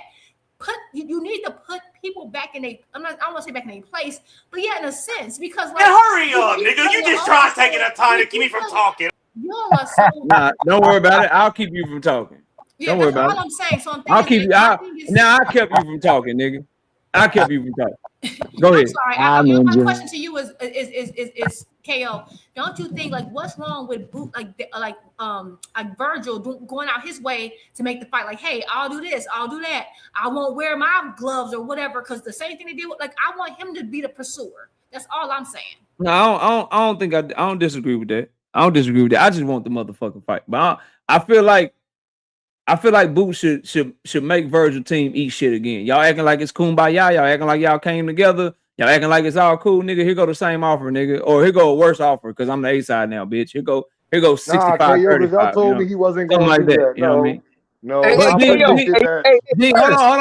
I need Dean because I ain't got my glasses. Dean, can you read that super chat for me from Big Dog Willie, bro? Hey, Dean, don't read stupid, dog. Don't read stupid, dog. Is you high? Hey, Vic, is he high? I will never in life. We don't agree about everything. I can tell you one thing we don't agree about. Hey, shout out to Big Dog Willie with the 2-piece in the super chat. Says the Philadelphia Eagles are going 5-12. Shout out to Hex Rosado, 5-piece, no biscuit in the super chat. Boots in the man and all, but whooping a ninja talking shit is handling business. Pride on the line too. F-boxing. He should do it for him. Shout out to Ill Will with the 10-piece in the super chat. Says round 3 told Vergil, I just gotta land one. Vergil fight will bring a ring belt. Issues is your games up Boots money up, and Kelly wins sets up Fundora, and they publicly agree. Boots said Vergil after Fundora. Shout out to Herbert Johnson with the 5-piece in the super chat. Boots is literally giving money out of his pure purse just to get fighters in the ring. Facts. It's not on him, KO. Jubin 2 cents right. It's on Vergil and the rest of the B side. Okay. Shout out to Sunny Day with the 10-piece in the super chat. KO, what should Tank do different to get Devin in the fight? Dev got the proper weight, biggest bag of his career. What more should Tank do? If your sentiment is the A side, needs to keep trying. He should fight, send a nigga offer. Fight, send a nigga offer. I don't think niggas need to do what's outside the A side. Meaning, nigga, I'm not giving you 50-50, bitch. You crazy? Nigga, I'm not giving you more money than I'm getting. I'm not like that. That's what I'm saying. Like, I'm not saying get a nigga more money. No, not. I'm not saying come out first. Do a coin toss, give up your A side leverage, but nigga, still make the motherfucking fight. That's what I'm saying, bro. That's what I'm saying. But y'all, the panel is open. Y'all go ahead. Where's Roger? Roger is backstage. We're gonna let Roger back up, but Roger might be going We're gonna get to it, though.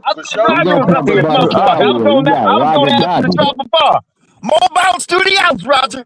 Come on now. I heard nobody talk about the time Boots signed twice and ain't show up and walked out aisle and do any punching. I heard none of y'all talk about that. And they got the receipts on that. Then 2 times that nigga signed that contract, that Mexican signed that contract and ain't walked that aisle and do no punching. Yeah. Ain't nobody say nothing about that. We got that on paper. We got that in black and white, homeboy. Nobody said nothing about that. Hold on, real quick. That's the first thing on the list. The same Mexican that he chased and swore he's gonna whoop him and punch him down and jumped in the ring. All of a sudden, he sounds like some white folks talking about some technicalities, cuz. I'm gonna whoop you, I'm gonna punch you down, you ain't shit, I'm gonna show you, I'm gonna show you. All of a sudden, it sounds like some white folks over there, nigga in Boots Corner. Why you using him word? Boy, calm down, bro. Calm your head down. You out of here. Calm your head down. To the ounce. Hey, Dean, that nigga might like Boots more. Was he? I couldn't tell. Was he arguing for Boots or against Boots? No, it sounded like he was arguing against Boots. That's what it sounds Yeah, it's like he was arguing against Boots, man. He doesn't sound very smart. He's not smart. Say, bro, that's that booger sugar right there, boy. Can I say this to you? That shit was crazy. Yeah, Dean, talk to me, fam. Talk to me, bro. The part that I gotta talk to my bro about. Why you letting family business outside the house? Shut your ass up. Don't be bringing this to the internet. Let Boots get what he gonna get. You know Vergil a motherfucking does. See, what y'all don't know, I'm sorry, I'm letting the cat out the bag.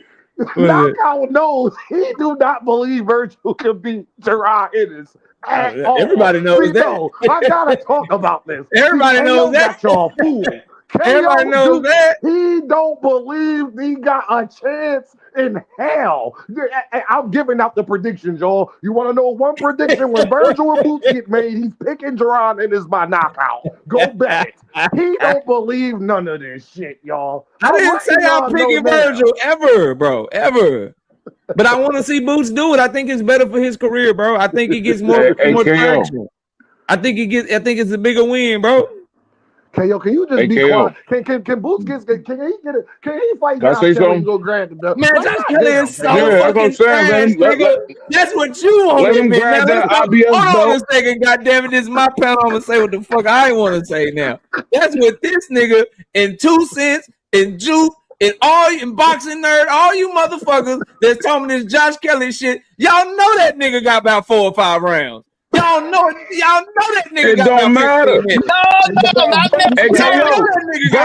Vergil got the same amount. Vergil got the same amount. Ain't no set in stone. That's that Avant song from back in the day. I only got 4 minutes to say that nigga got 4 minutes. Hey, KO, can I say something? Can I say something? Hold up. Listen, yeah, bro. Let's go. Victor OG, go ahead, Victor, and then we're going to Enigma. Let me get some order back here. Go ahead, Vic. Wait a minute. Now let me ruffle I'm known for ruffling them motherfucking feathers. Hey, hold up, KO. Yeah, I know you don't like Boots. Tell these niggas how Perkins gonna beat his ass then, Victor. Go ahead. Boots could not and did not cut off that ring on motherfucking Karen, right?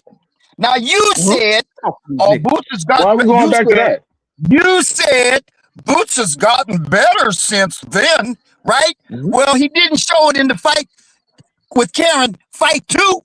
He didn't show he got better because he didn't have to chase that nigga down. So where did he? And he did not chase Xander down. Xander ain't got those kind of motherfucking feet.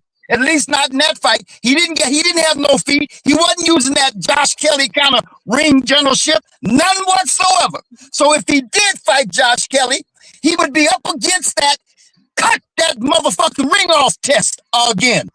And that's how Josh Kelly wins his fight. And that's how he won that fight with that boogeyman Bakaram, using that ring generalship. And he knocked that motherfucking down on the back foot, using that ring with a jab. Just like you guys just got finished saying about Charlo and that jab. Josh Kelly knocked that boogeyman down with a jab while using his back feet. So that's the test. That's the test. See? So it's the foot test. It's the ring generalship. It's the cut the ring off. I got a question, Victor. And last but not least, what is the you know what? Let me tell you something, G. Go ahead. You're not mad in the middle of your finish. Let me tell you something, G. Yeah, look. What is the valley? What's the word I'm trying to find? The fantasy about Vergil. Who in the fuck? Vergil is just a better Cepeda. Talk about that nigga is. I Listen, agree, 100%. wait a minute. Listen. In 100%. every fight, 100%. listen. Let him cook, In y'all. Go every, ahead, Vic. oh man, here we go with the giggly shit. Would you shut the fuck up for a minute? In every fight that Zapata and every fight that Vergil has, the commentators say one common consensus thing about him. They say other things, but what's the one thing they say about him? Aggressive, effective aggression. They just keep coming and coming. So why in the fuck is Vergil, the motherfucker who we need to see fight Boots, when all he's gonna do is keep coming and Boots is just gonna wipe his slate clean. He won't last a minute. Put him in that motherfucker where he's gonna be tested. Put him in with Bakaram where his chin is gonna be tested. Bakaram will fight that motherfucker. Bakaram will hit that motherfucker. Has Boots gotten better and not let niggas hit him in his motherfucking chin? I ain't seen it yet. Okay. Can I Put him in that ring with a nigga who's gonna make him cut that fucking ring off. I didn't see him improve on cutting rings off. He ain't had to. So He put was him in cutting the there. ring off against Xander. He was cutting the ring off against Xander. Don't say that. Can I? Let me catch these super chats, man. Shout out to Hex Rosado with the 2 pieces in super chat. Roger definitely lives alone, loud as ninja. Shout out to Jamar Skywalker. No, he either live alone, Hex Rosado, or he got kicked out the house. Shout out to Jamar. That's why he mad. That's why he on that booger sugar. I'm here talking about you, Victor. We talking about Roger. Yeah, I know. Shout out to Jamar with the 10 piece in the super chat. He said absolutely nothing, just showing love to the channel. Before I go to Enigma, Victor, were you done? OG, were you finished? I'll go ahead and land. All right, go ahead, Enigma. Yeah, what's going on, everybody on the panel, man? Salute everybody. Check it, man. I think that Boots should definitely prioritize going after Josh Kelly because Josh Kelly has that IBF belt, right? If I'm correct. Boots ain't got no Vergil ain't got no motherfucking strap. He been a motherfucking a goddamn prospect forever. You know what I mean? And motherfucking, I just feel like Boots shouldn't have to motherfucking chase down Vergil to make no fucking fight. He already said he made the offer. He tried to make the fight. Vergil didn't accept the fight. So fuck Vergil. He goes to the back of the line. Although it's gonna be a better fight, I agree with you with that. I do want Boots to beat the shit out of fucking Vergil because Vergil do all that fucking capping. And after the motherfucking fight with Xander, he jump online and say he got him. He gonna stop Boots. Get the fuck out of here. He ain't stopping no fucking body, man. He ain't stopping no fucking body, man. All that effective aggression bullshit, that shit ain't gonna work on Boots. Boots can fight in the fucking pocket. He gonna knock his fucking head off. He gonna knock Vergil's fucking head clean the fuck off, man. Clean I his don't know fuck. what the fuck y'all. I don't know what I'm listening to y'all, bro, and I heard OG Victor cooking. I don't know what y'all niggas see in motherfucking Josh Kelly. But let me ask you something. He's a slicker boxer. OG Victor, did you say he's slicker than Vergil? My memory good, but I ain't, I don't claim to have the memory of an elephant like Josh Dean. Kelly got better wins than Vergil. Let me ask you this. Let me ask you this, Victor. When Boots was about to fight Xander Zayas, did you think Xander had a shot too? Or was that somebody else? Am I tripping? No. That was me. That was me, KO. I don't know if me and you discussed it, KO, but I said, and I still stand on it. If a nigga hits that chin, the right nigga or the wrong nigga, however you want to rate it, hits that chin, or if Boots don't learn how to protect that chin better and spend more time protecting that chin than posing for the cameras, somebody's gonna crack that nigga, man. Okay, Victor, I got you. Victor, can I get at you about that? Hold on. Hold on. Boots. I haven't heard Thomas yet, bro. I haven't heard Thomas. Terrence is up here. Beezy is up here. I've been talking to Demon June. I'm gonna go last. I just want to say this one last thing. Go ahead, Enigma, get it off. Then we're going to Thomas. Then we got Terrence. Then we got Beezy. The thing is, Boots, the type of fighter he likes to make the fight look competitive. Like he likes to motherfucking make the fight exciting. You know what I'm saying? He ain't on no boring shit. He ain't on no running shit. You know what I mean? So he let motherfuckers. And a lot of times, I don't know if people be noticing this shit. Boots be rolling with motherfucking punches, man. He don't be getting hit super clean all the time. He be rolling with that shit. True. You know what I'm saying?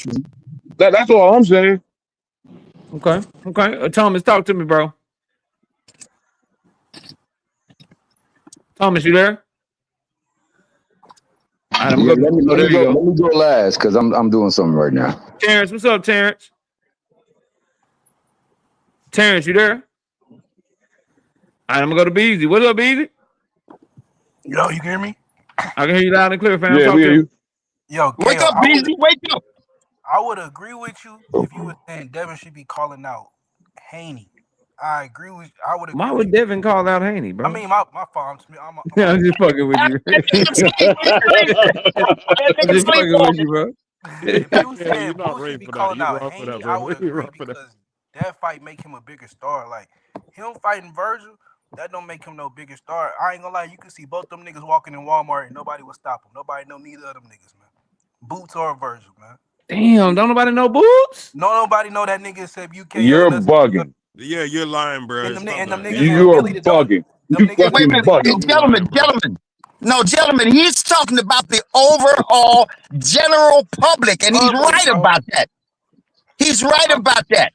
Yeah, so like when niggas is coming up, They're learning like, about him, though. Niggas, That's a lie. I heard niggas you was arguing with talking about like Canelo. Stop comparing Boots. He ain't no fucking Canelo. He can't be telling niggas do this and do that. That nigga ain't no star his damn self. And all these niggas at 54 overrated. Kelly, Ortiz, Fondora, even Boots overrated to me. Fuck all them niggas. Damn. How Who is he not overrated? to you? I got who not overrated? That was about to be my question. No, watch this, y'all. Who not overrated to you? That whole division is overrated. The whole division, bro. And Kelly. No, I asked you who's a fighter that's not overrated to you. This is a Devin fan talking, ain't it? Hold on, let him answer. Nah, but he ain't no fucking Devin fan. Hell no, don't put Oh, okay. Yo, let him answer real quick. Y'all, let him answer. right. Who is somebody that's not overrated to you? David Benavidez. That's it? Bro, he fights a heavyweight. Hold on, You gotta be Enigma. Hold on. damn That's joking it? me, bro. Are you serious? Are you serious, bro? David Benavidez, gang, that's it. David Benavidez is the only fighter you don't think that's not overrated. In a way. In a way. Monster, And that's so too. I mean, this the weakest era of boxing to me. I'm not gonna name too many niggas. I ain't gonna lie. I think a lot of these niggas is weak. No, I just wanted you to name a nigga around his weight class or not. I needed to know who you're comparing them to. Bro, I don't think it's Boots' fault, but like in these weight classes, 54, 60, 68 right now, nigga, these weight classes is weak. I'ma just be real. But bro, how can you say that when they was saying it was the hottest division in boxing? The whole boxing niggas lie every day, Dean. You right about that. You right about that, my nigga. Go ahead. You right. Niggas lie every day. What is the hottest division in boxing? What is the hottest division? It ain't nothing. He say it ain't nothing. He say this shit watered down out this bitch. I would say 47 just because of namesake. They got a lot of names. Bro, there's more killers at 154. Don't do that, bro. No, it's not. No, it's not. Yes, there is. Jaron Ennis would knock out everybody at 147. Well, show me. You gotta show me. What do you mean you gotta show you, bro? They literally said at 140 to not go to 147. They only moved up when Boost moved up. Stop playing. I hear you, Vic. Hey, D, let me ask you a question. You did see, listen, man. Niggas put things in perspective now. You did see what Bakaram did to Tim Tszyu, right? You saw that, right? Yep. All right, now listen. He did that with a little bit of speed, accuracy, but power like a motherfucker. And make no mistake about it, Timmy hit that motherfucker early in the fight a few times too. But Bakaram did to Tim Tszyu what Fondora didn't even do to that nigga. Mm-hmm. Right? So, and then when we talk about Josh Kelly, I'm saying that he took that nigga that did what he did to Tszyu. Josh Kelly knocked that motherfucker down going backwards with a jab. A Charlo jab knocked that motherfucker down and avoided all punishment. Now, Boots is the punisher. And it seems to me that the real challenge is a nigga that can hit hard to see if Boots can avoid it or survive it, or a nigga who can use that motherfucking ring and avoid danger and yet knock a nigga down. Hey, That's the Vic. challenge. Vic, Virgil I want you. ain't nothing but a fat-footed, come-forward ass motherfucking volume puncher, just like Zepeda. That ain't Hey, no Vic. challenge. I want you to know, Please Vic. let me I get it. agree. Please let me get it. Go Hold ahead. on, y'all. Let me Let me answer Vic because it's gonna be real quick because we got past the mic. Vic, I want you to know, Deem agree with you. I don't know why people think I'm not sure Vergil beats Josh Kelly. I don't know why y'all Man, y'all and then playing hold with on, the hold on. Dallas shit, No, man. hold on, KO. I don't Come on, KO, man. this is me you talking to K. We can't do a revision is history. Come KO, on, everybody man. was saying Bachram was the motherfucking boogeyman. We not about to Come do on, this man. because I had to argue it. I spent Not that me. energy. You're not going to Not take me. away my energy I Bachram spent was never no knockout boxing boogeyman. 86. Okay? People were saying Bachram, his boots need to go to the IBF convention to pension. Come on, let's not do this. All right. So my thing is, I agree with Vic in that way where Vic is saying that he thinks somebody who got boxing skills and the ability to move will be much harder for Boots than a fucking flat-footed Mexican that think he could punch with him. Okay? I agree with that. Exactly.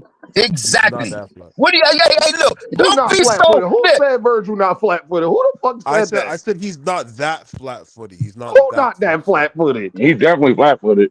No, he's not. I wouldn't say that. He was He boxing more with flat-footed Balboa. than Xander Zayas is. That's all that matters. He's right there. Deem, you're right. In that Oh, sense, you're okay right. then. He's more flat-footed than Xander. Did you see Boots' five-punch combination? Oh Lord, the shit he gonna be getting off on Virgil, boy. He don't even move his come head. on. I don't even. Come on. Virgil Ortiz versus Boost is a massacre in that sense. But So, hey, what I'm look, saying and is, so, hey, go ahead. I'm sorry. Six-round I'm sorry. knockout. Hey, y'all, hey, I DJ, you go ahead. DJ, you go ahead and cook, man. I don't really have I too much think to say. I'm Josh just Kelly going. lasts longer than Virgil Ortiz. I'm just gonna watch it. I'm gonna watch a highlight tape. You go ahead.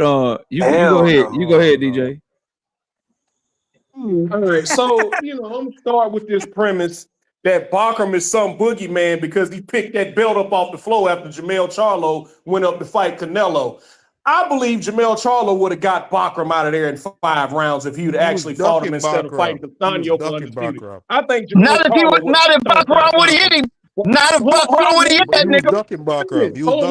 Let me finish. I don't think I never thought Bachram was some boogeyman that everybody should have been afraid of. You know, his best matchups was people who stand right the fuck in front of him. As soon as he got in there with somebody who could actually box, he got his ears boxed off, got dropped, and got beat in convincing fashion.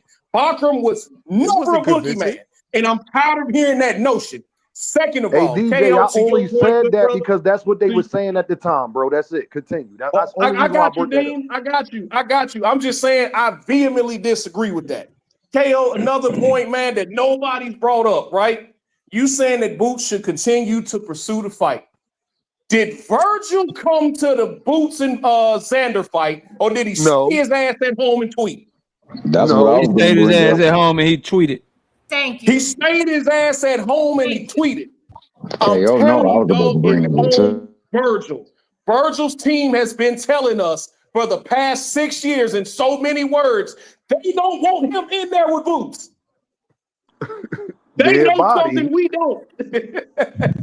They see I'm something sorry, that Let we DJ. Go Robert don't. ahead. Garcia. Or we all Let see it. Robert Garcia tell Virgil's it. team does Do not y'all want think him Josh in there Kelly? Y'all with think Boots, Josh man. Kelly? Y'all think Josh Kelly wants Boots? I don't know, but I will say this, I mean, I KO. think he he ain't in don't a have a hurry to I get choice. don't there. think he I'm do. sorry, Juke. I will who say said this. that? At the end of the day, Boots has shown way more effort, and Virgil just simply hasn't. And I just don't think every time they tweet or have an interview, Boots needs to like put his team in action. That's all I'm gonna say. But I will disagree with a few points really made here really quickly. One, that Kelly versus Murtazaliev fight was actually very close. Like he didn't just box Murtazaliev ears Super Uh, off. close. And honestly, that was a very close fight. And there was a knockdown that they didn't even call for Murtazaliev. So and there was one knockdown that I don't think they should have been called. So that was a very close fight. So no, he didn't get his ears boxed off. I disagree with that. I think that with Fair Kelly, enough. I think also from a Kelly standpoint, because Murtazaliev is no longer going to be fighting Brandon Adams, it will behoove him to press for that Boots fight because I'm not 100% confident if he rematches Murtazaliev, he wins. I'm not 100%, so that's one thing. Another thing, this idea, people keep saying that Boots can't cut the ring off. I feel like just because Boots didn't get the knockout, we interpret that as he didn't cut the ring off. He won like 10 to 11 out of 12 rounds. How did he not cut the ring off when he won all the rounds? Like, That I think that's proves the my problem. point. Because the boy with aggression. He won it by aggression. That's why. He outlanded this man. What are we talking Yeah, he about? outlanded him because the motherfucker wasn't Hey, fighting. He was just running. I just want to tell you. I want to tell y'all right now, bro. I'm gonna tell y'all, fam. This footwork y'all think Josh Kelly got. He got stopped in 6 rounds by David fucking Avanesian, who put a high guard on, walked him fucking down, cut the ring off, bloodied him up, and made the motherfucker quit. And that's the point. The nigga cut the ring off. Boots Ennis is going to put his high guard on. He is going to walk to Josh Kelly. And unfortunately for us as Boots fans, he's not a nigga that's gonna play. Like, he ain't gonna say, okay, nigga, I want to unfortunately for you, Vergil Ortiz got dropped by a nigga who got knocked out by Brandon. We get to watch him fight. No, Boots is gonna get that bitch and be like, for real? Nigga, I'm finna go home early. Here's the thing. He got dropped twice. Hold up. This nigga Josh Kelly is about to get, bro, 5 rounds. Don't act like you ain't hearing. Don't act like you ain't hearing. Let me say something real quick. Hold up. Hey, KO, you made a mistake. No threat or nothing coming back. At least with Hold up, KO, listen. KO, wait a minute, hold up. Let me say something real quick to KO. Hey, KO. Wait a minute, hold up. Hey, KO. You made a mistake. When you described that, you said Boots is going to walk him down. You didn't say a goddamn thing about cutting that ring off. That's the question. Xander tried to run away That's the same shit, Vic. For damn near 5 rounds and could not get away. Ring off does not mean Xander was on his bicycle from round 4 until he got stopped. And he got beat up the whole time on his bicycle. Josh Kelly is about to get fucking destroyed. Like, that don't make sense. KO, listen. The ultimate. Listen. All I know the ultimate goal is for Boots to capture that fucking title, man. It's about 10:30. It's about 10:30. So let me just say this, and I'm gonna say it like I'm not like, I think he washes both of them for different reasons. He washes Vergil in a more entertaining fight, but Virgil's gonna fucking try. Josh Kelly's gonna get in that bitch and fight like a bitch. I'm telling y'all right now, bro. Well, he's gonna get that motherfucker and run away the whole fucking time. And Boots is gonna walk him down and fuck him up. And it's gonna be it's gonna be anticlimactic, bro. It's gonna be like, oh, shit's over with. He fucked him up. We knew it was coming. Didn't he walk Karen down? Yeah. Listen. Yes. Okay. Here's the thing. Okay. This is the thing, man. Josh Kelly has the lost that fight 12-0. Oh gosh. He didn't win a round that first fight. Right. At all. Let me let a nigga get the last word, and I'm gonna wrap the show, y'all. It's 10:30. Nigga, go ahead and take this. Let me get it up there. Okay, Thomas. The thing is, man. Nigga, Thomas, and I'm out. Everybody else, I appreciate y'all pulling up. I'll be live tomorrow, man. Y'all pull up on me. The thing is, KO. Go ahead. The thing is, we want Boots to go and grab that fucking belt off of fucking Josh Kelly, and then go and dust off Vergil. Fuck it, how he beat him. We already know Boots gonna go on there and dispatch this man easily. Fuck it, get him in there, get him out of the way. Go get fucking Vergil, and then motherfucking become undisputed. That's Boots' ultimate goal anyway at 154 is to take the whole division. I got you. Okay. All right, bro. Salute to y'all, man. We about to get Boots versus the nigga that got his ass whooped by the nigga who whooped his ass. I got y'all. That's cool. Hey, let me just go ahead and talk to me. Go ahead and take me home, Thomas. Because you know you a Cowboy fan, right? Yep. And who's your ultimate team that you like to stomp on more than anybody? The Eagles. Okay, right. So in the regular season, is it as dramatic as it has more depth than it is if it's going to the Super Bowl? Nah, playoffs mean more. We ain't been to the Super Bowl in 30 years. I'm bringing that up. I almost put you backstage, but go ahead. Hey, all I'm saying is, how about my man go over there and get that extra belt off of Kelly? Then go get that belt off of Fundora. And then in the meantime, Vergil fuck around and lose, and then we lose the fight. Like we never get Ryan Garcia, Devin Haney. Hey, that nigga got getting Draymond versus Tank. Hey, they got court cases for that, dog. He can get a loss. He can get a loss expunged. Go ask the Haney-ites. They could tell you more so than anybody. You know what I'm saying? We just keep them on the cuff, and then after that, they can meet up in the division championship for the Super Bowl. You know what I mean? I ain't mad at that, bro. Salute to the homie Thomas, man. I'll catch you later, bro. Take it easy, fam. Shout out to everybody that pulled up on me. I'll be live tomorrow, 7:30 p.m. Central Time. And guess what? We got a lot more to talk about. I'll see y'all soon. Everybody have a great night. Appreciate everybody pulling up on me. See y'all soon.